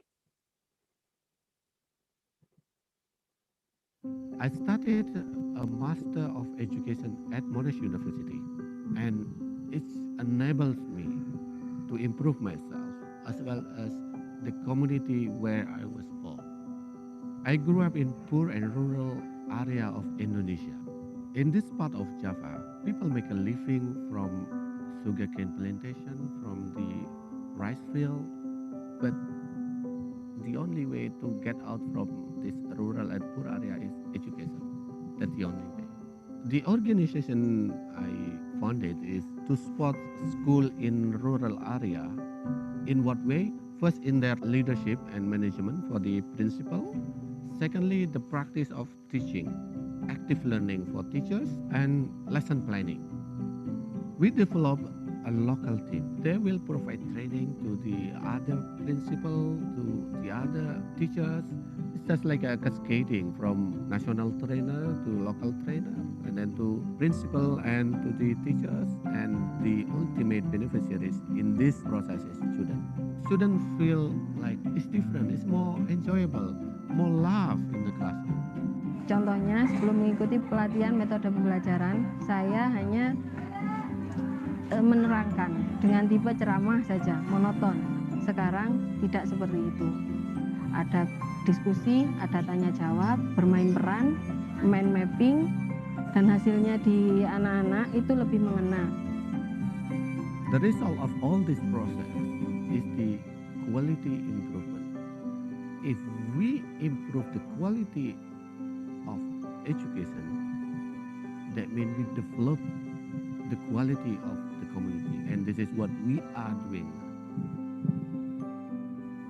Okay, so that was one of our alumni, Iksan, who shares the goals that many of our alumni have, which is wanting to make a difference in their community. So he's now doing that in his community. So I just wanted to say thank you, everyone, for taking the time to listen to us on your Saturday morning. I have included some links here myself, so there's some information here about Monash education. We also want to support educators across the world, so we run some free events throughout the year, online events that you can join from Indonesia. And we've also got a Monash International High School Counselor Hub, which is just for school counselors and teachers like yourselves across the world. And the link is there as well, where you can find free resources, including information on our events. And I've also included my email address if you wanted to contact me. So thanks everyone for your time. Really appreciate it. Okay.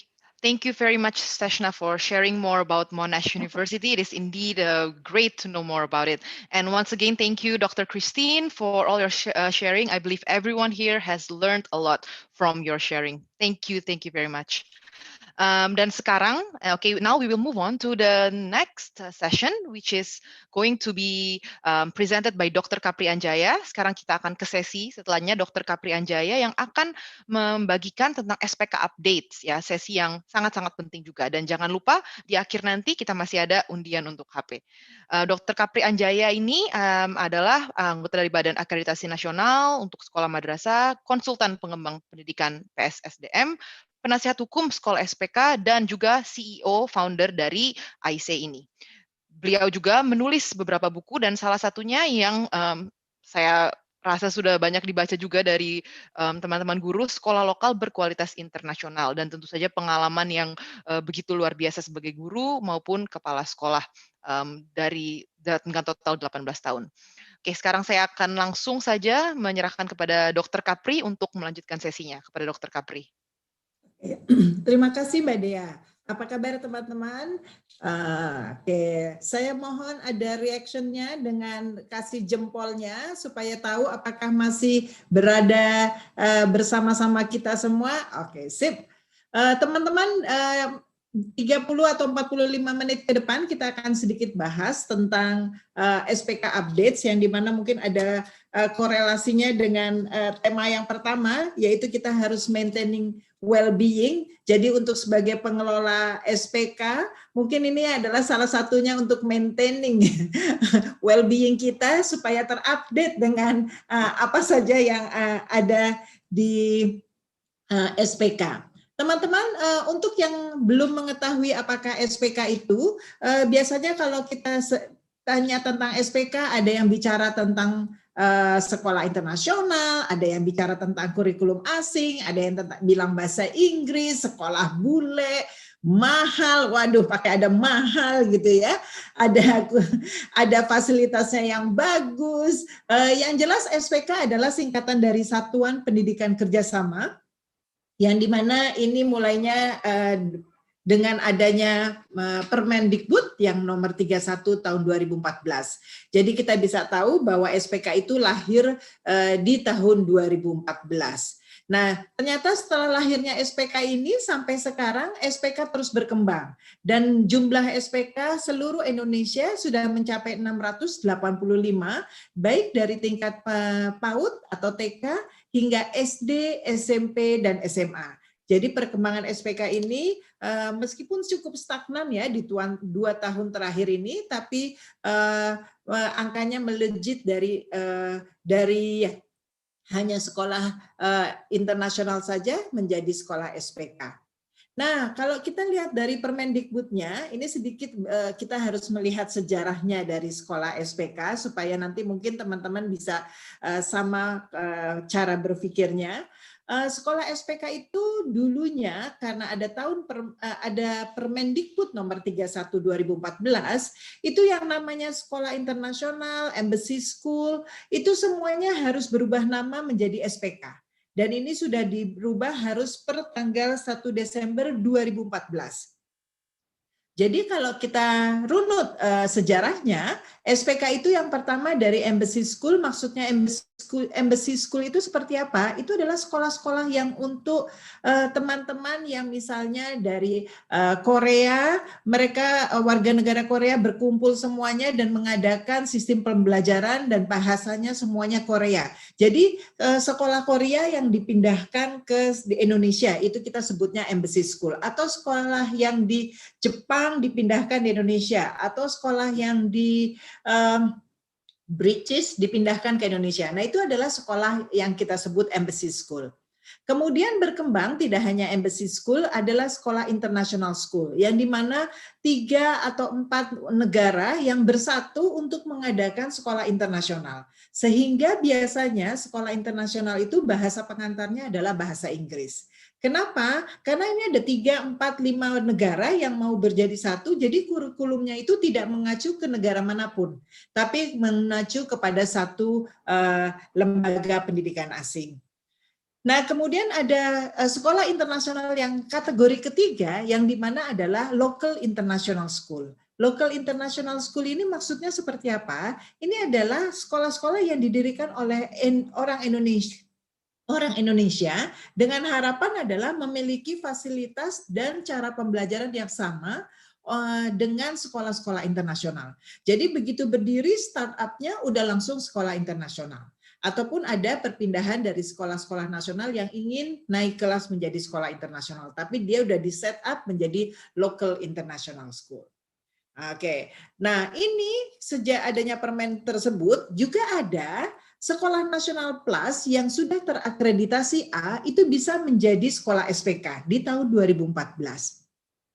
Nah, biasanya plusnya di mana? Plusnya itu biasanya ada di kurikulum atau tenaga kerja asing. Ya, jadi biasanya sekolah nasional plus itu yang memiliki kurikulum asing dan juga biasanya memiliki tenaga kerja asing, itu biasanya memakai plus sehingga mereka mengatakan sepertinya sudah bisa pindah ke sekolah SPK. Nah, kemudian siapa lagi? Tidak hanya itu, sekolah nasional yang cuma punya kurikulum asing pun tanpa ada sekolah tenaga kerja asing, dia juga mau menjadi sekolah SPK.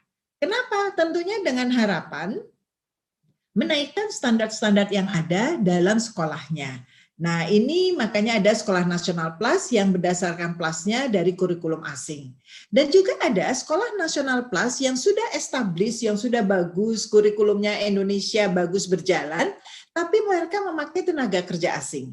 Nah, karena memakai tenaga kerja asing, karena ada Permen 31 2014, maka dia harus menjadi sekolah SPK. Sehingga semua kurikulumnya tidak berubah, tapi yang berubah adalah statusnya karena apa tadi? Karena mereka membutuhkan perizinan untuk tenaga kerja asing, sehingga dia harus menjadi namanya SPK.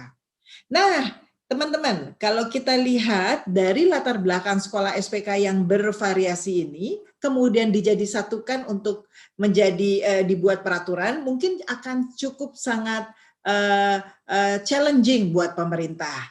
Nah, ini salah satunya hari ini kenapa saya mau update tentang SPK di Indonesia. Ini ada gejolak yang dimana banyak SPK ingin menjadi sekolah nasional. Jadi sekolah yang dulu dari sekolah nasional kembali ke SPK, oke, sekarang banyak lagi balik. Di antaranya kenapa alasan-alasan mereka? Ini saya dan biasanya teman-teman yang ingin menjadi sekolah nasional itu adalah yang berada di kategori yang di sebelah kanan teman-teman. Yaitu yang tadinya dari sekolah nasional plus yang ingin menjadi sekolah SPK. Ternyata setelah menjadi SPK, ini ingin kembali lagi. Nah, ini sangat menarik fenomenanya. Jadi ini yang saya angkat sebagai untuk mengupdate teman-teman apa yang mungkin kita perlu perhatikan di kedepannya. Oke, ini adalah sedikitnya beberapa alasan kenapa teman-teman yang ingin dari sekolah SPK menjadi sekolah nasional. Pertama adalah alasan untuk pendaftar ke perguruan tinggi negeri di Indonesia, akreditasi nasional, akreditasi dari Badan Akreditasi Nasional, kemudian tentang tenaga kerja asing, remunerasi guru, dana BOS, dan PJJ di masa COVID-19. Kita bahas satu-satu. Oke, teman-teman, ini karena yang hari ini kita dapat support dari Monash, jadi contohnya saya buat Monash ya, tapi sebetulnya lulusan SPK itu bisa melanjutkan ke perguruan tinggi di luar negeri dimanapun, dengan ijazahnya dari SPK itu sendiri. Jadi sebetulnya kenapa ada sekolah SPK itu, karena mereka mau untuk ke luar negeri itu mereka bisa dengan secara smooth, baik itu dari segi akademisnya maupun dari segi bahasanya, tidak akan ada masalah untuk melanjutkan ke perguruan tinggi negeri. Nah, cuma kita lihat lagi. Ternyata SPK itu memiliki kesulitan untuk mendaftarkan di perguruan tinggi di Indonesia, khususnya untuk akhir-akhir ini. Kenapa? Makanya itu mungkin salah satu pemikiran dari teman-teman, ayo kita udah pindah aja ke sekolah nasional saja. Kenapa? Karena kalau dari sekolah nasional itu lebih mudah daftarnya. Masuk universitas negeri yang kita inginkan itu lebih mudah. Tapi untuk SPK, kenapa jadi sulit? Sebetulnya mungkin tidak sulit ya, karena kalau kita bicara tahun 2013 sampai 2020, itu kalau bicara masuk ke jalur ke perguruan tinggi negeri, kita bisa terus melalui 3 jalur. Nah, 4 atau 3 tahun yang lalu, jalur SNPTN itu masih juga berlaku untuk sekolah SPK, terutama untuk yang memiliki perguruan tinggi negeri yang memiliki program internasional. Nah, tapi sekarang rasanya dengan adanya akreditasi, adanya ini dan itu, sehingga SPK akhirnya sekarang sedikit kesulitan untuk mendaftarkan ke perguruan tinggi negeri. Padahal memang benar untuk sekarang akhirnya SPK memiliki option yaitu yang memakai UTBK, meskipun yang SBMPTN pun sudah sedikit limited ya. Nah, ini adalah salah satu faktor yang mempengaruhi kenapa beberapa SPK ingin sekali pindah ke sekolah nasional. Nah, lagi-lagi ini karena latar belakang sekolah SPK itu adalah dari sekolah nasional, yang dimana mungkin majority dari teman-teman atau muridnya yang masuk itu memang menginginkan anak-anaknya tidak ingin ke luar negeri, masih ingin berada di Indonesia. Nah, sehingga inilah yang menjadi sedikit challenge buat sekolah-sekolah SPK untuk bagaimana upaya kita untuk supaya bisa mendapatkan dua-duanya. Nah, nanti ini kita akan coba bahas. Oke, kemudian ini sebagai pemikirannya ya. Jadi kalau SPK itu untuk mendaftarkan perguruan tinggi itu masih challenging, tapi untuk masuk ke perguruan tinggi di luar negeri gampang saja. Sedangkan kalau sekolah nasional ternyata untuk mendaftar di perguruan tinggi negeri itu mudah. Dan ternyata untuk ke perguruan tinggi di luar negeri pun sekarang juga mudah. Ini saya kasih contoh ya, misalnya di Monash itu sendiri misalnya, itu bisa saja menerima sekolah-sekolah dari sekolah nasional tanpa harus jadi sekolah SPK. Bicara dari segi akademis ya, kenapa? Pokoknya ada nilai yang sesuai dengan kriteria mereka bisa masuk. Memang betul mungkin kendalanya sekolah nasional itu adalah dari segi bahasanya. Tapi kalau memang anak-anak itu disiapkan dari pertama dari sekolah nasional dengan bahasa pengantarnya, itu mereka akan dapat mudah juga mendapatkan skor minimum untuk IELTS atau TOEFL-nya, sehingga bisa juga masuk di perguruan tinggi luar negeri. Sehingga ini yang harusnya menjadi pemikiran buat SPK, apa ya harusnya kelebihannya, sehingga ini kita tuh bersaingnya itu jadi lebih baik. Ya, ini jadi food of thought untuk kita semua. Nah, dan saya pun kalau misalnya sebagai orang tua juga harus bisa memilih. Kalau dulu pengalaman saya dari sekolah internasional, murid-murid yang SMA yang mau masuk sekolah itu biasanya memang saya tanya dulu, ini mau kemana setelah SMA? Kalau biasanya kalau mau masuk perguruan tinggi misalnya kayak UI atau UI-nya yang termasuk untuk kedokteran ataupun yang hukum, itu biasanya saya sarankan memang ke sekolah yang bukan SPK. Kenapa? Karena biasanya sekolah SPK itu memang untuk luar negeri. Sedangkan kalau mau ambil kedokteran atau mau ambil hukum di luar negeri, biasanya untuk praktek di Indonesia itu memerlukan penyelarasan lagi. Namun kalau memang ada pastinya ya teman-teman yang ngambil di sana terus kemudian kembali lagi juga ada penyelarasan itu juga mau, ya berarti tidak masalah. Jadi ini yang kita perlu tahu sebagai misalnya kepala sekolah SMA, SPK, itu benar-benar dari awal tuh tahu anak-anak mau kemana setelah lulus SPK. Oke, nah kita persoalan yang kedua. Persoalan kedua atau updates yang kedua, sekolah nasional itu sudah mendapatkan akreditasi oleh Badan Akreditasi Nasional. Tentunya syarat-syaratnya teman-teman sudah tahu ya, semua bidang studi sesuai kurikulum 2013 atau kurikulum yang berlaku dan memenuhi standar nasional pendidikan dan ada peringkatnya. Peringkat A, B, C. Dan biasanya peringkat ini juga yang tadi mempengaruhi masuknya ke perguruan tinggi negeri. Nah, sedangkan untuk SPK sekarang ini ternyata dengan adanya Kemendikbud tahun 395 tahun 2019 itu untuk menjadi untuk diakreditasi dengan SPK harus memenuhi standar-standar yang cukup baik sehingga memang standar-standar itu harus harus dipenuhi. Ada standar minimum yang 15 soal pertama yang harus dipenuhi dan kemudian nantinya ada standar-standar yang harus dilaksanakan.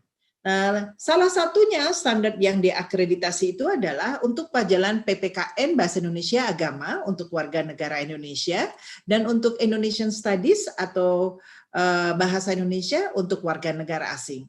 Ini pun juga harus dipikirkan untuk teman-teman yang ada di SPK. Kemudian untuk standar nasional pendidikan harus minimalnya dipenuhi dan juga di sisi lain kita juga harus memenuhi standar yang dari lembaga pendidikan asing yang kita inginkan. Ditambah lagi adanya akreditasi internasional walaupun ini optional, tapi ini akan menambah kemudahan karena ada 5 nomor yang yang tidak perlu dikerjakan dengan adanya akreditasi internasional kalau sekolah tersebut memiliki, dan juga kemudian ada kompetisi kepala sekolah yang minimal S2 itu yang harus ada di SPK, sedangkan yang di sekolah nasional belum ada syarat tersebut. Kemudian ternyata peringkat A, B, C, dan TT-nya itu tidak sama dengan akreditasi yang ada di sekolah nasional. Ini yang kadang-kadang mungkin ini akhirnya memberatkan teman-teman di SPK sehingga berpikir sepertinya jadi sekolah nasional beda. Sepertinya sekolah nasional itu lebih baik. Tapi ini kenapa saya sebutkan di sini, sebetulnya saya tidak mendiscourage untuk teman-teman SPK untuk berpikir 2 kali, tapi justru saya memperkenalkan ini supaya teman-teman SPK di sini benar-benar mempersiapkan diri untuk memang kalau menjadi sekolah SPK itu harus benar-benar siap. Ya, harus benar-benar siap. Oke, yang ketiga, kenapa beberapa teman-teman ingin pindah ke sekolah nasional? Salah tiganya sekarang ya, bukan salah satu. Tadi salah satu, salah 2, sekarang salah 3-nya. Yang ketiganya adalah tentang penggunaan tenaga kerja asing. Dulu penggunaan tenaga kerja asing karena adanya Permen 31 2014 itu harus menjadi sekolah SPK. Karenanya ada sekolah nasional yang sudah bagus-bagus, tidak ada masalah dengan kegiatan belajarnya, dengan apapun, dengan sistemnya, tapi harus berubah karena mereka biasanya mendatangkan orang asing untuk keperluan memperbaiki standar bahasanya. Tidak hanya untuk bahasa Inggris, tapi juga ada bahasa-bahasa lain. Jadi misalnya ada yang mau menambahkan bahasa Mandarin, itu mereka ditambahkan dengan penggunaan tenaga kerja asing dari negara tersebut. Nah, ini sekarang ini ternyata bisa dimudahkan dengan adanya Permen 228 tahun 2019, yang dimana mereka tetap bisa mendatangkan tenaga kerja asing tanpa harus menjadi SPK, meskipun ada syarat-syaratnya yang berlaku. Tapi dengan adanya keputusan Menteri Ketenaga Kerjaan ini membuat adanya merasa, oh kenapa nggak seperti ini ya? Ini salah satu lagi faktor yang mengapa SPK ini ingin berubah menjadi sekolah nasional. Oke, keempatnya adalah renumerasi. Renumerasi sertifikasi guru, yaitu kalau kita bicara tentang Permendikbud nomor 5745, itu tentang petunjuk teknis penyaluran tunjangan profesi, di situ jelas bahwa di dalam pasal 1 ayat 2-nya, tunjangan profesi itu adalah tunjangan yang diberikan kepada guru bukan PNS yang memiliki sertifikat pendidik sebagai penghargaan atas profesionalitasnya. Jadi ini adalah hak dari semuanya. Sebelumnya ini guru-guru tidak mendapat masalah dan mendapatkan tunjangan ini, namun dengan adanya peraturan, petunjuk teknis dari Direktur Jenderal GTK yang menyebutkan bahwa dalam kriteria penerima tunjangan itu dalam C2-nya itu tidak termasuk guru yang bertugas di satuan pendidikan kerjasama. Ini yang akhirnya juga mempengaruhi kenapa mungkin yayasan sekarang ini mulai berpikir kenapa ini bisa terjadi. Oke, nah yang kelimanya ini bicara tentang SPK dengan dana BOS dan juga untuk yang mendapat dana BOS untuk sekolah nasional. Kita kalau lihat dana BOS ya, ini bicara tentang per anaknya 900.000 sampai yang 1.500.000 untuk tingkat SD, SMP, SMA per tahun untuk satu anak. Bisa dibayangkan kalau dulu SPK mendapat dana BOS, sekarang tidak mendapat dana BOS karena memang ada Permendikbudnya yang bicara tentang nomor 8 tahun 2020, bab 2-nya, pasal 4-nya, ini yang menandakan bahwa oh ternyata SPK itu dibedakan sekarang ini. Ya, mungkin ini hanya ini saya tidak mewakili semua sekolah SPK ya, tapi intinya ini adalah salah satu kenapa mungkin mereka berubah. Yang terakhir adalah untuk SPK pembelajaran jarak jauh. Nah, teman-teman, sekarang ini dengan adanya COVID semuanya ini harus mengencangkan ikat pinggang untuk semuanya dan semuanya melakukan pembelajaran jarak jauh. Dan tidak ada bedanya untuk SPK maupun di sekolah nasional. Mungkin bedanya dari medianya dan sebagainya, tapi intinya SPK juga mungkin melihatnya ini adalah salah satu momen kenapa, karena faktor ekonomi dan karena pembelajaran jarak jauh, dan juga nantinya SPK juga harus memikirkan bahwa ternyata saingannya tidak hanya sekolah nasional, juga homeschool yang dimana sekarang sudah mulai berimbas atau mulai terdapat beberapa homeschool yang menyediakan program-program sehingga menjadi salah satu, mungkin saya nggak bilang kompetitor ya, tapi salah satu alternatif bagi orang tua untuk memakai, untuk menggunakan homeschool. Nah, dari keenam ini, makanya kembali lagi, ini membuat sekolah SPK harus benar-benar membenah diri. Membenah diri dalam arti apa yang benar-benar dipikirkan untuk menjadi sekolah SPK ini harus benar-benar dilaksanakan. Nah, teman-teman yang ingin menjadi dari sekolah SPK menjadi sekolah nasional ternyata juga tidak mudah. Kenapa tidak mudah? Karena peraturannya itu masih belum jelas. Yang dimana teman-teman mungkin ini bukan kapasitas saya untuk menjawab, tapi saya tahu bahwa di Kemendikbud sekarang lagi memikirkan bagaimana caranya teman-teman yang dari SPK itu menjadi sekolah nasional tanpa tidak mengganggu keberadaan sekolah yang ada dan tidak merugikan dari siswanya. Oke, nah jadi saya menyarankan karena ini SPK harusnya saatnya benar-benar saatnya mawas diri, saatnya kita introspeksi, saatnya kita benar-benar melihat apakah kita termasuk SPK yang seperti itu. Kalau memang kita tidak, ya tidak masalah. Tapi kalau kita memang merasa, kita harus identifikasi sebetulnya ada masalah-masalah apa yang tidak bisa kita kerjakan. Kenapa? Karena saya yakin semua masalah itu biasanya pasti bisa dikerjakan kalau kita sudah tahu akar permasalahannya. Oke, nah ini yang saya sarankan kepada teman-teman di SPK untuk tidak buru-buru untuk memikirkan hal-hal yang tidak negatif, tapi kita benar-benar identifikasi sebetulnya kita menjadi SPK itu kenapa, dan ini juga penting kita mengetahui visi dan misi pendirian dari SPK itu sendiri. Karena kalau kita mengerti visi dan misi pendirian SPK, tentunya kita dalam bertindak untuk menjadi sekolah SPK, kita jadi ingat bahwa oke, visi misinya kita mau seperti ini, pendidikannya seperti ini, komitmen kita harus seperti ini. Nah, ini yang benar-benar harus dipikirkan, tidak hanya dari segi kepala sekolah atau gurunya, tapi juga orang-orang dari yayasannya. Yang ketiga, kita mulai berpikir bahwa kolaborasi itu penting. Teman-teman di sini kolaborasi dengan era teknologi itu sangat mempermudah untuk kita semua berkolaborasi.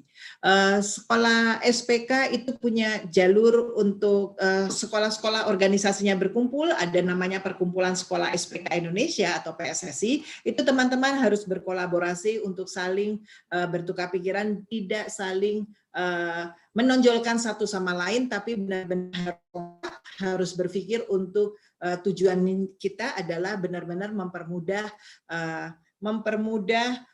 proses dari SPK itu sendiri. Dan kita harus ingat teman-teman ini mungkin juga mewakili dari 6 background yang ada, sehingga kadang-kadang dalam menentukan sebuah keputusan itu memang sangat challenging. Jadi teman-teman itu harus benar-benar berpikir dari segi sejarahnya tentang sekolah SPK, sehingga semua dari kekurangan-kekurangan atau kelebihan dari masing-masing SPK itu bisa dapat jadi bersatu, sehingga kolaborasinya akan menjadi lebih baik, bukan kolaborasi yang akhirnya nanti pecah belah. Nah, yang terakhir dari saya, kalau sudah berkolaborasi, kolaborasi untuk sekolah sudah ada PSSI. Nah, kemudian mungkin juga teman-teman yang ada di di sekolah internasional itu juga bisa join yang di forum organisasinya. Forum organisasi untuk guru itu banyak sekali. Nah, salah satunya mungkin kita juga ada Aisei yang dimana benar-benar ingin sekarang mencoba untuk melihat apakah ada persoalan di masing-masing individu, dan itu mulai kita coba menyuarakannya. Nah, jadi kolaborasi itu sangat penting sehingga keluh kesah atau keresahan yang ada di dalam hati teman-teman itu bisa tersalurkan. Karena kalau bicara tadi well-being, kalau teman-teman masih ada rasa unek-unek nggak seret, itu mungkin akan keluarnya akan susah. Oke, dan yang terakhir adalah solusinya adalah mau terus belajar. Kenapa harus mau terus belajar? Karena ini perkembangan pendidikan ini sangat fluid, sangat cepat sekali berganti, sangat cepat sekali untuk berubah. Sehingga kalau kita tidak siap dengan perubahan-perubahan, tentunya ini kita akan akan tergerus dengan waktu. Nah, teman-teman, kalau teman-teman yang dari SPK ini memiliki pemikiran untuk mau terus belajar, mau terus beradaptasi, mau terus berkolaborasi, saya rasa semua masalah yang ada di SPK itu akan bisa terselesaikan. Saya tidak bilang bahwa SPK itu menjadi sekolah SPK itu baik atau menjadi SPK berubah menjadi sekolah nasional itu juga bagus. Saya tidak bicara soal itu, tapi yang saya bicarakan adalah ayo sama-sama kalau memang ada masalah kita identifikasi bersama dan kita berkolaborasi untuk menyelesaikannya. Oke, mungkin ini yang saya mau banyak waktu untuk tanya jawab karena saya mengambil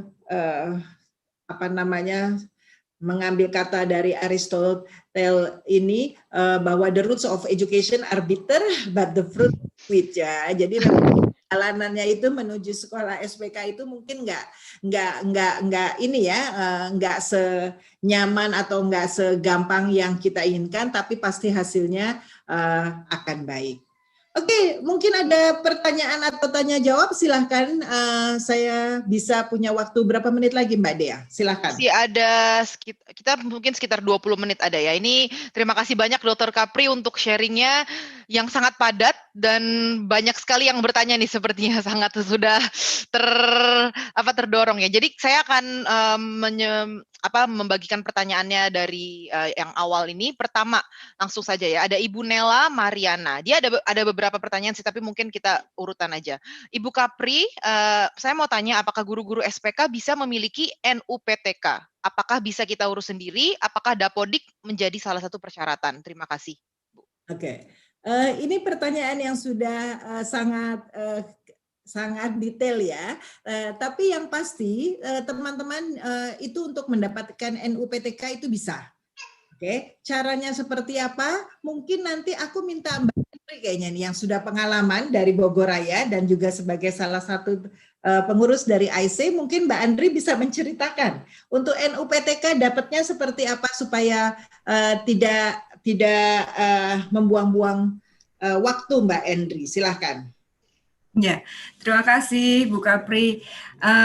Kalau di sekolah saya, kami punya satu staf khusus yang menjalin komunikasi dengan pihak dinas setempat, dinas Kota Bogor. Jadi memang salah satu kuncinya untuk NUPTK, untuk administrasi yang macam-macam bentuknya untuk guru ini adalah hubungan yang baik dengan dinas setempat. Jadi informasinya terus didapatkan, komunikasinya juga terus dilakukan, kemudian diupdate terus-terusan karena memang kitanya yang harus proaktif ya, harus memastikan semua syarat-syarat yang diperlukan itu kita penuhi karena memang syaratnya banyak sekali ya, ada pengangkatan, surat pengangkatan dari yayasan, ada macam-macam gitu ya. Nanti kalau itu sebetulnya proses untuk NUPTK itu selama syarat-syaratnya itu dipenuhi itu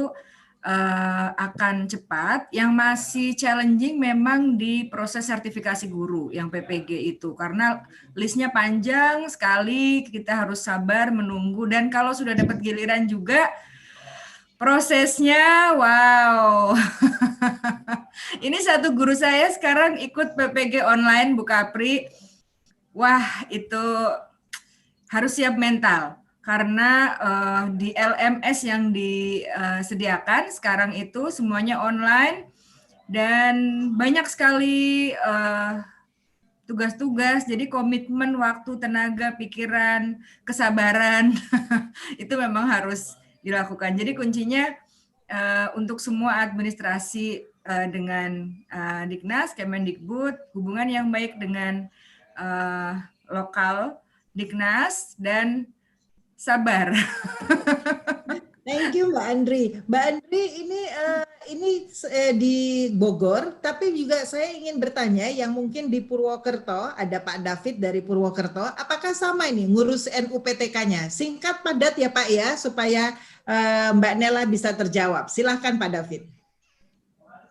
Bu Capri, Bapak Ibu sekalian minta izin sharingkan. Ketika kami mengurus NUPTK, memang syarat-syaratnya cukup detail.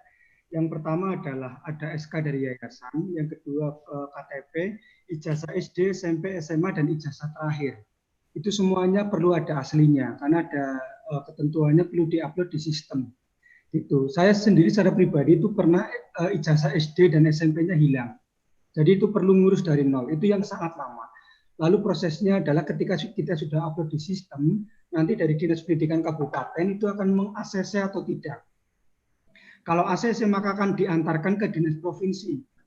Dari dinas provinsi ketika syaratnya ACC semua baru diantar ke pusat. Maka dari pusat kalau semuanya sudah oke, itu tinggal mengeluarkan NUPTK kita. Ini sangat penting Bapak Ibu sekalian karena posisi sekarang saya mengikuti diklat kepala sekolah, syaratnya perlu sudah punya NUPTK. Gitu. Kalau segala syarat itu sudah terpenuhi di awal, sebetulnya kita yang lama adalah menunggu. Kadang menjadi kendalanya adalah syarat di awal tidak terpenuhi dengan baik. Level di kabupaten tidak terpenuhi mulai dari nol lagi. Provinsi tidak terpenuhi mulai dari nol lagi. Seperti itu Ibu. Terima kasih. Terima kasih Pak David. Mbak Dea silakan next-nya. Mungkin mudah-mudahan Mbak Nela sudah puas dengan 2 jawaban tentang NUPTK. Jadi intinya bisa dikerjakan sendiri ataupun bisa sendiri-sendiri atau masing-masing ataupun bisa diurus oleh sekolah. Silakan. Terima kasih juga untuk Mbak Andri dan Mas David. Berikutnya ini ada pertanyaan dari Bu Sri Sariwarni. Bu Capri, sepertinya SPK belum ada untuk vocational ya. Apakah ada kemungkinan bisa disediakan SPK vocational agar siswa yang ingin kuliah ke luar negeri benar-benar terfokus dengan passion mereka? Atau memang sudah ada, dia belum tahu bahwa SPK sudah ada vocational? Bisa di-sharingkan. Terima kasih. Mbak Sri Suwarni, ini pertanyaan yang bagus, Mbak. Sejauh ini SPK itu masih hanya untuk tingkat SD, SMP, SMA. Jadi belum ada sekolah SMK, SPK. Jadi kalau Mbak Sri mau buka boleh. Tapi intinya kalau di SMA itu, di sekolah SPK, itu pilihan dari cara belajarnya itu sedikit berbeda dengan sekolah nasional. Sehingga sebetulnya penjurusan sudah bisa terlihat dari SMA pun tanpa perlu harus memiliki SMK. Ya, jadi yang pastinya tidak ada SMK, SPK. Oke, terima kasih Dr. Capri. Berikutnya Terima dari kasih, Capri. Sama-sama, Ibu. Terima kasih. Sekarang dari Ibu Arinta, apakah ada universitas di Indonesia yang menerima sertifikat lulusan sekolah SPK, misalnya A-level? Bu Arinta, ini pertanyaannya bagus sekali. Jadi sekolah-sekolah perguruan tinggi negeri itu sebetulnya menerima sekolah lulusan SPK. Jadi terutama mereka-mereka yang mempunyai program internasional itu mereka bisa menerima, dan untuk yang umum pun mereka juga bisa menerima. Kenapa? Karena teman-teman dari sekolah SPK itu mereka juga mengikuti ujian nasional. Jadi mereka pun punya ijazah nasionalnya. Silakan. Oke, tapi berarti untuk A-levelnya kalau hanya A-level enggak ya Bu ya berarti? Untuk SPK biasanya dia tidak hanya A-level, tapi biasanya ada untuk ujian nasionalnya. Iya, berarti dari kampusnya terimanya yang ujian nasional? Tidak, Tidak juga. Sekolahnya SPK itu untuk program-program internasionalnya mereka bisa langsung. Untuk universitas di Indonesia, oke. Betul. Ya. Oke. Ada dari Mbak Dewi dari Citabuana, mungkin bisa mau menambahkan ini Mbak Dewi. Silakan. Untuk sekolah-sekolah internasionalnya, silakan Mbak Dewi. Baik, terima kasih Mbak Capri. Iya, jadi kalau memang untuk sekolah SPK, kita bisa langsung mengirimkan siswa-siswanya di perguruan tinggi negeri di Indonesia juga bisa. Jadi kan memang kalau dari LPA-nya itu kan juga mengeluarkan ujian akhir, ya kan? Sama seperti yang dikeluarkan oleh Cambridge maupun IB. Jadi misalnya yang bukan kurikulum dari LPA lain itu biasanya ada ujian akhirnya, dan itu yang yang dilihat oleh perguruan tinggi negeri. Dan kita juga misalnya ke luar negeri pun tinggal memilih negaranya dari mana, itu biasanya kita tinggal mengirim dokumen atau surat tanda tamat belajar siswanya ya, baik yang nasional maupun yang internasionalnya. Jadi tidak ada masalah sebetulnya. Itu saja sih Mbak Capri. Terima kasih. Terima kasih Mbak Dewi. Oke, makasih Mbak Dewi dan Dr. Capri. Berikutnya ini dari Mas David ya, yang tadi mau bertanya. Ini Mas David dari Puhua School Purwokerto mau bertanya, apa kedepannya sudah pasti tidak ada UN dan diganti dengan asesmen nasional? Apakah ada ijazah khusus dan bagaimana dengan ijazah dari SPK SMA? Apa sama dengan ijazah SMA nasional? Bagaimana proses pengajuan SMA menjadi SPK? Berapa lama di ACC? Ya, begitu, Dr. Ini Capri. banyak. Mbak Dewi Banyak. kayaknya, Mbak Dewi silakan Mbak Dewi. Banyak ya. Tadi yang pertama saya baca dulu di chat ya tadi. Kalau nggak salah saya baca. Yang jelas kalau untuk pendaftaran ya, jadi tidak ada UN ya, jelas tidak ada UN karena sudah diumumkan oleh Mas Menteri kemarin. Jadi memang akan diganti dengan asesmen kompetensi minimum nasional. Ya, atas nasional itu untuk kelas 5, kelas 8 dan kelas 11. Tetapi sebetulnya asesmen ini hanya untuk memetakan pendidikan di Indonesia. Jadi yang kompetensi minimum yang diberikan yang diadakan di sekolah itu akan menjadikan sebagai pemetaan. Tetapi kalau asesmen nasional itu memang nanti semuanya, jadi keseluruhan. Nanti kita lihat karena kemarin juga kami sudah melaksanakan di sekolah saya melaksanakan workshop tentang AKM dari LPMP dan itu langsung dari Ibu Widyaningsi di MP menyampaikan. Jadi nanti sampai ke depan sampai bulan Maret April ini kemungkinan memang akan masih ada beberapa tambahan-tambahan atau perubahan-perubahan yang memang masih dalam proses gitu. Jadi ya kita tunggu saja. Kemudian bagaimana dengan ijazah dari SPK SMA, apakah sama dengan ijazah SMA nasional? Secara bentuk layout memang tidak sama, karena kalau ijazah SMA nasional itu kan sudah di-print oleh Dinas Pendidikan. Kalau kami untuk SPK SMA, kami diberikan hak prerogatif untuk membuat layout atau menampilkan nilai daripada siswanya tergantung dengan pembelajaran atau kurikulum yang diampu di sekolahnya. Jadi memang bentuknya berbeda. Kemudian bagaimana proses pengajuan SMA menjadi SPK? Prosesnya ya tentunya harus mengajukan kepada Kemdikbud ya. Di sini ada di bidang Dikdasmen, kemudian mengajukan dengan beberapa persyaratan dokumen, bisa dilihat langsung mungkin dari websitenya Kemdikbud dan waktu berapa lama untuk di ACC. Ini pun juga kemarin karena cukup banyak sekolah-sekolah nasional yang mendaftarkan menjadi SPK. Sebetulnya bukan dalam kapasitas saya untuk menjelaskan berapa lama, tetapi ini menurut pengalaman kami. Jadi memang mereka ingin tahu dulu bahwa kalau dulu itu merujuk kepada Permen 31 2014 itu adalah sekolah harus sudah diakreditasi nasional A dulu, baru bisa mengajukan menjadi sekolah SPK. Jadi kalau itu 8 standar pendidikannya sudah dipenuhi, kami bisa mengajukan menjadi sekolah SPK dan berapa lamanya tentunya butuh waktu dan setelah itu baru akan diakreditasi oleh lembaga yang Mbak Capri sekarang yaitu Badan Akreditasi Nasional untuk memformkan kita menjadi sekolah SPK yang terakreditasi. Ya kurang lebih seperti itu sih jawabannya. Terima kasih Mbak Dewi. Mungkin saya juga menambahkan, jadi mungkin untuk pengurusan mendaftarkan menjadi sekolah SPK ini sekarang sudah ada di online, jadi itu bisa gampang sekali asal memenuhi persyaratan minimalnya. Cuma mungkin harus dipertimbangkan adalah apakah benar-benar ingin menjadi SPK itu karena kebutuhan atau visi dan misinya, atau jangan hanya karena ikut-ikutan.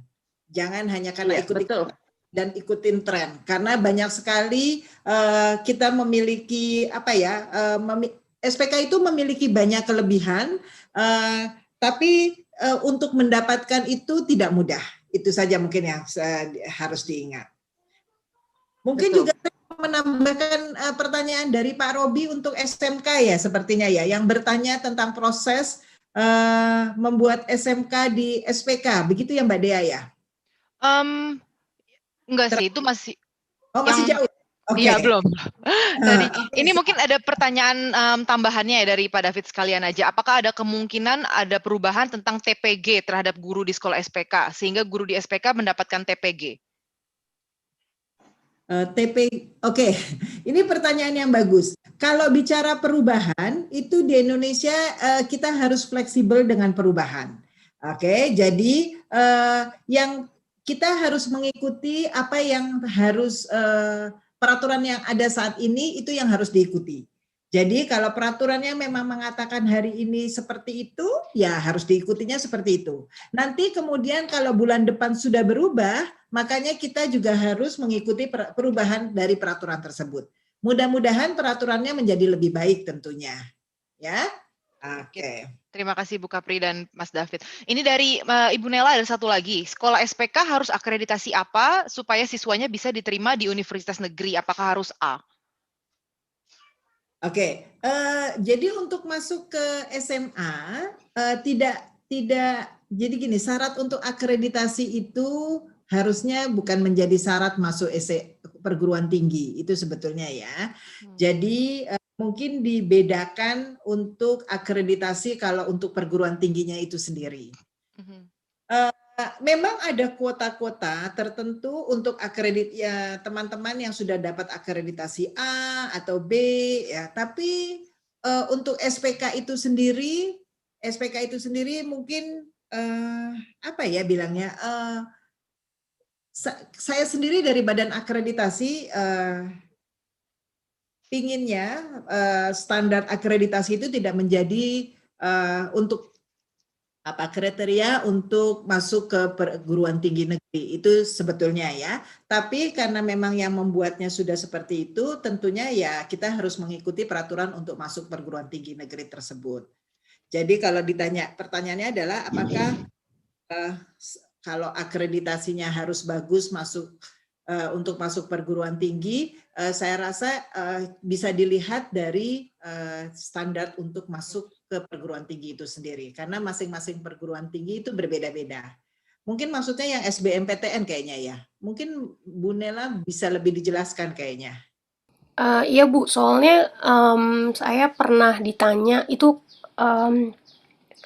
beberapa sekolah universitas negeri, kita kan mau apply ke universitas negeri murid-muridnya, tapi di situ hanya sedikit sekali kuotanya Bu. Oh oke, betul. Kalau bicara kuota memang betul, karena tergantung dari akreditasinya itu benar, karena memang untuk set yang pertama. Tapi sebetulnya kesempatan teman-teman untuk masuk perguruan tinggi negeri itu kan ada 3 kesempatan.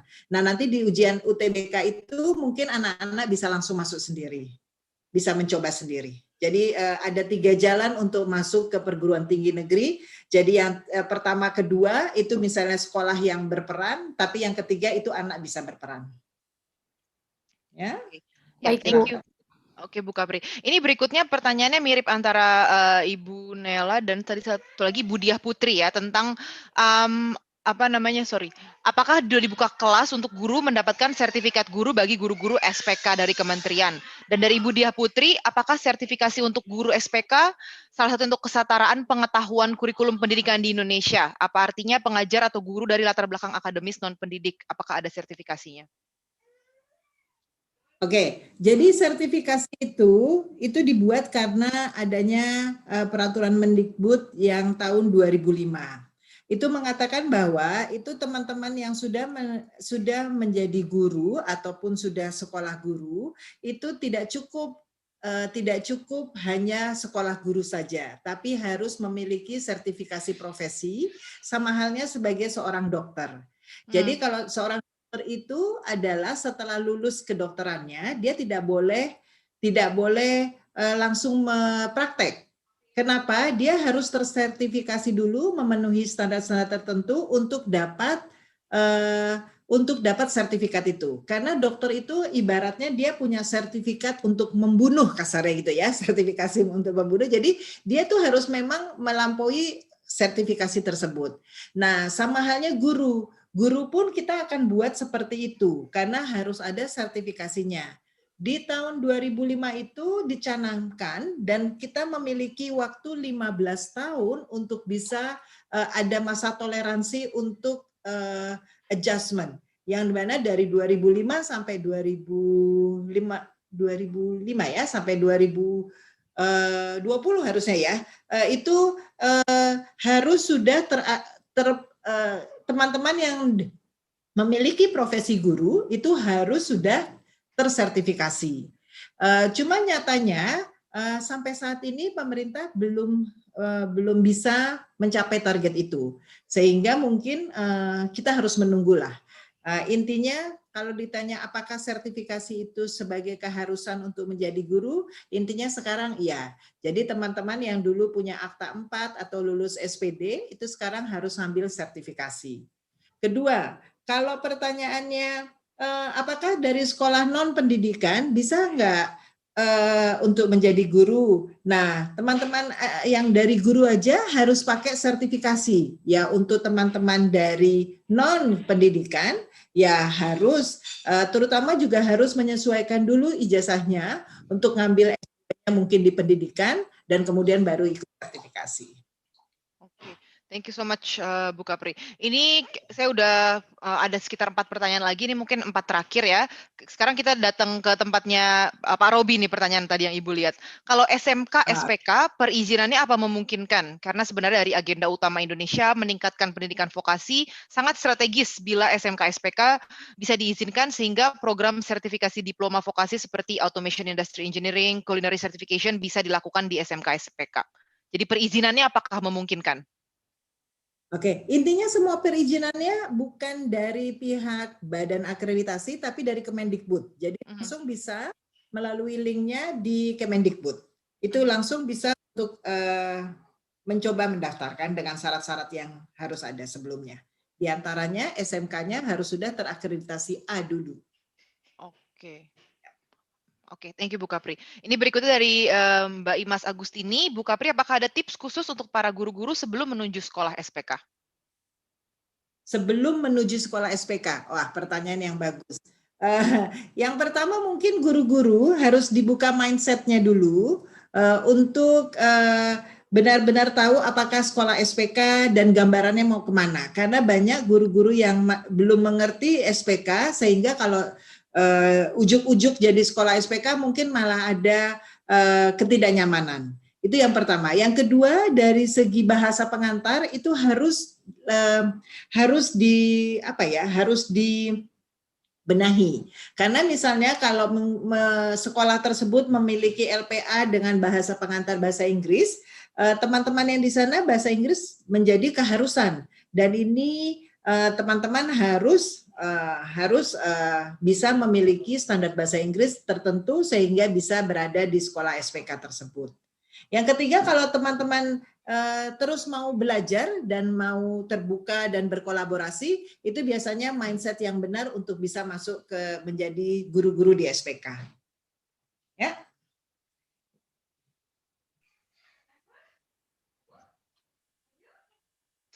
Oke, thank you Bu Capri. Ini berikutnya ada dari Mbak Nela juga, minta saran, apakah kami harus mengadakan seminar pengenalan AKM untuk orang tua murid supaya orang tua mengerti AKM? Lembaga apa yang bisa menjelaskan secara detail mengenai AKM? Oke, tadi Mbak Dewi sudah menjelaskan, AKM itu sudah dibawakan oleh dari LPMP untuk bisa menjelaskan lebih lanjut. Jadi mungkin bisa menghubungi teman-teman di perkumpulan PSSI, itu punya linknya untuk ke LPMP. Silakan. Oke, melalui ini dari Budiah. Kedepannya apakah akan ada lagi tugas mandiri untuk proses akreditasi SPK Ibu Capri? Di tahun 2016 beliau ikut proses akreditasi dan mengikuti pelatihan oleh Himpaudi bersama pengajar dan SPK lain. Sejauh efektivitas tugas mandiri, sejauh apa aktivitas tugas mandiri dalam proses akreditasi? Oke, ini untuk IASPK 2020, untuk tugas mandiri mungkin berbeda dengan yang di Badan Akreditasi Nasional PNF atau PAUD ya. Nah, jadi mungkin Budia harus dibedakan antara Badan Akreditasi Nasional untuk Sekolah Madrasah ataupun PAUD dan PNF. Nah, di Ban SM itu untuk asesornya itu kemarin kita sudah mulai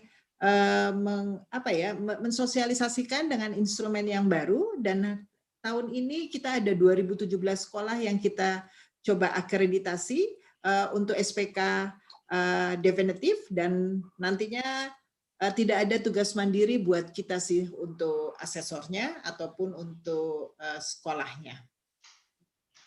Mudah-mudahan itu menjawab ya. Ya, thank you. Ini satu pertanyaan terakhir ya, terselip terakhir dari Pak Sony. Bu Capri, bila mana ada sekolah nasional yang akan ke SPK dan sesuai prosedur sudah sampai ke Dirjen, tapi ada kebijakan dari yayasan untuk tidak jadi ke SPK, apakah sudah tidak bisa dibatalkan atau harus tetap jalan? Secara pembelajaran bahasa pengantar sudah dilakukan dengan bahasa Inggris dan sudah menjadi member DCI. Oke. Jadi gini, untuk syarat menjadi member PSSI setahu saya adalah sudah ada izin dari Kemendikbud untuk melaksanakan SPK. Jadi teman-teman yang sudah mendapatkan izin pendirian tentunya ya dilaksanakan sesuai dengan SPK-nya. Tadi pertanyaannya adalah kalau mau mengundurkan diri ya, kalau sudah SPK berarti ya. Lagi proses itu sepertinya Bu. Udah sampai Dirjen. Masih proses sampai Dirjen. Tapi tidak jadi gitu maksudnya. Tidak jadi, mau nggak jadi untuk SPK. Apakah nggak bisa dibatalkan lagi atau gimana? Waduh, ini mungkin yayasannya harus datang ke Kemendikbud untuk membicarakan. Ya. Berarti case by case. Oke, terima kasih. Ini udah pertanyaan terakhir dan luar biasa sekali ya ini updates-nya yang semua orang sangat excited. Kita boleh kasih reaction untuk Dr. Capri Anjaya yang sudah dengan semangat memberitahu semua update tentang SPK ini. Ya, terima kasih. Terima kasih juga buat Mbak Dewi dan Mbak Andri dan Pak David yang sudah membantu menjawab. Ya, kolaborasi luar biasa. Terima kasih semuanya. Oke, kita sudah hampir selesai, tapi tenang aja, yang sudah kita tahu dari awal ada undian yang sudah ditunggu-tunggu. Jadi nama peserta yang masih ada hadir di sini sudah dikumpulkan. Dan sebelum itu, saya juga tadi ada di kolom chat meminta beberapa nama-nama rekan-rekan yang tadi ada bertanya, kasih komentar, tolong kirimkan nama, alamat lengkap, beserta nomor telepon ke chat ke Mbak Eka Safitri di Zoom ini supaya bisa dikirimkan merchandise dari Monash. Kami sangat berterima kasih atas kontribusinya juga dalam diskusi hari ini. Oke, jadi saya akan share screen, kita akan mengundi. Tapi sebelumnya di akhir sesi kedua ini kita akan berfoto sekali lagi ya, sesi tentang SPK Updates ini. Jadi boleh diminta hidupkan videonya lagi, kita akan bersama-sama berfoto. Silakan Mbak Eka. Dikirimkan merchandise dari Monash. Ada 2 halaman pertama dulu ya.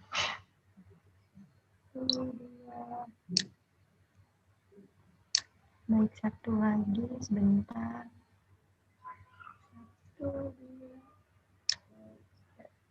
Sudah Bu Dea, silakan. Oke, terima kasih. Oke, jadi kita akan sebentar lagi. Oke, saya akan share screen-nya. Tapi mungkin sebelumnya ini adalah akhir karena sesinya sudah berakhir, jadi sudah tidak akan di live on YouTube lagi. Jadi nanti kita akan cuma mendengar sampai pemaparan dan tanya jawab tadi. Oke, lalu saya akan share screen. Terima kasih. Bentar ya. Jadi kita Sudah pada deg-degan nih kayaknya nunggu. Siapa yang dapat HP baru? Oke.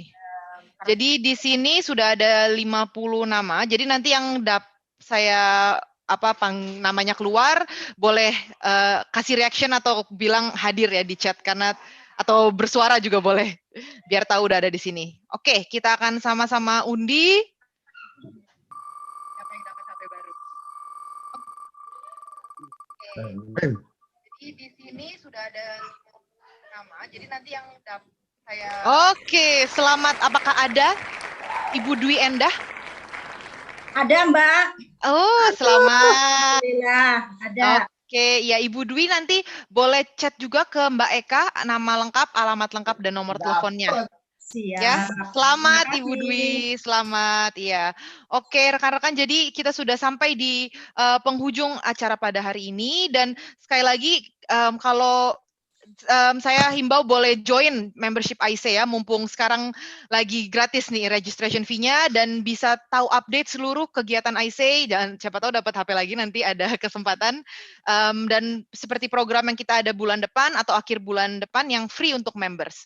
Jadi bisa langsung ke websitenya www.aisei.id, nanti ada proses pendaftarannya di sana. Oke, saya dari Aisei mengucapkan terima kasih banyak kepada Monash dan kepada para pembicara hari ini, Prof. Christine dan juga Dr. Capri untuk waktunya dan juga sharing yang sangat luar biasa. Terima kasih banyak dan sampai bertemu di acara berikutnya. Selamat berakhir pekan semuanya. Terima kasih Mbak Dea. Terima kasih Dr. Capri. Terima kasih semuanya.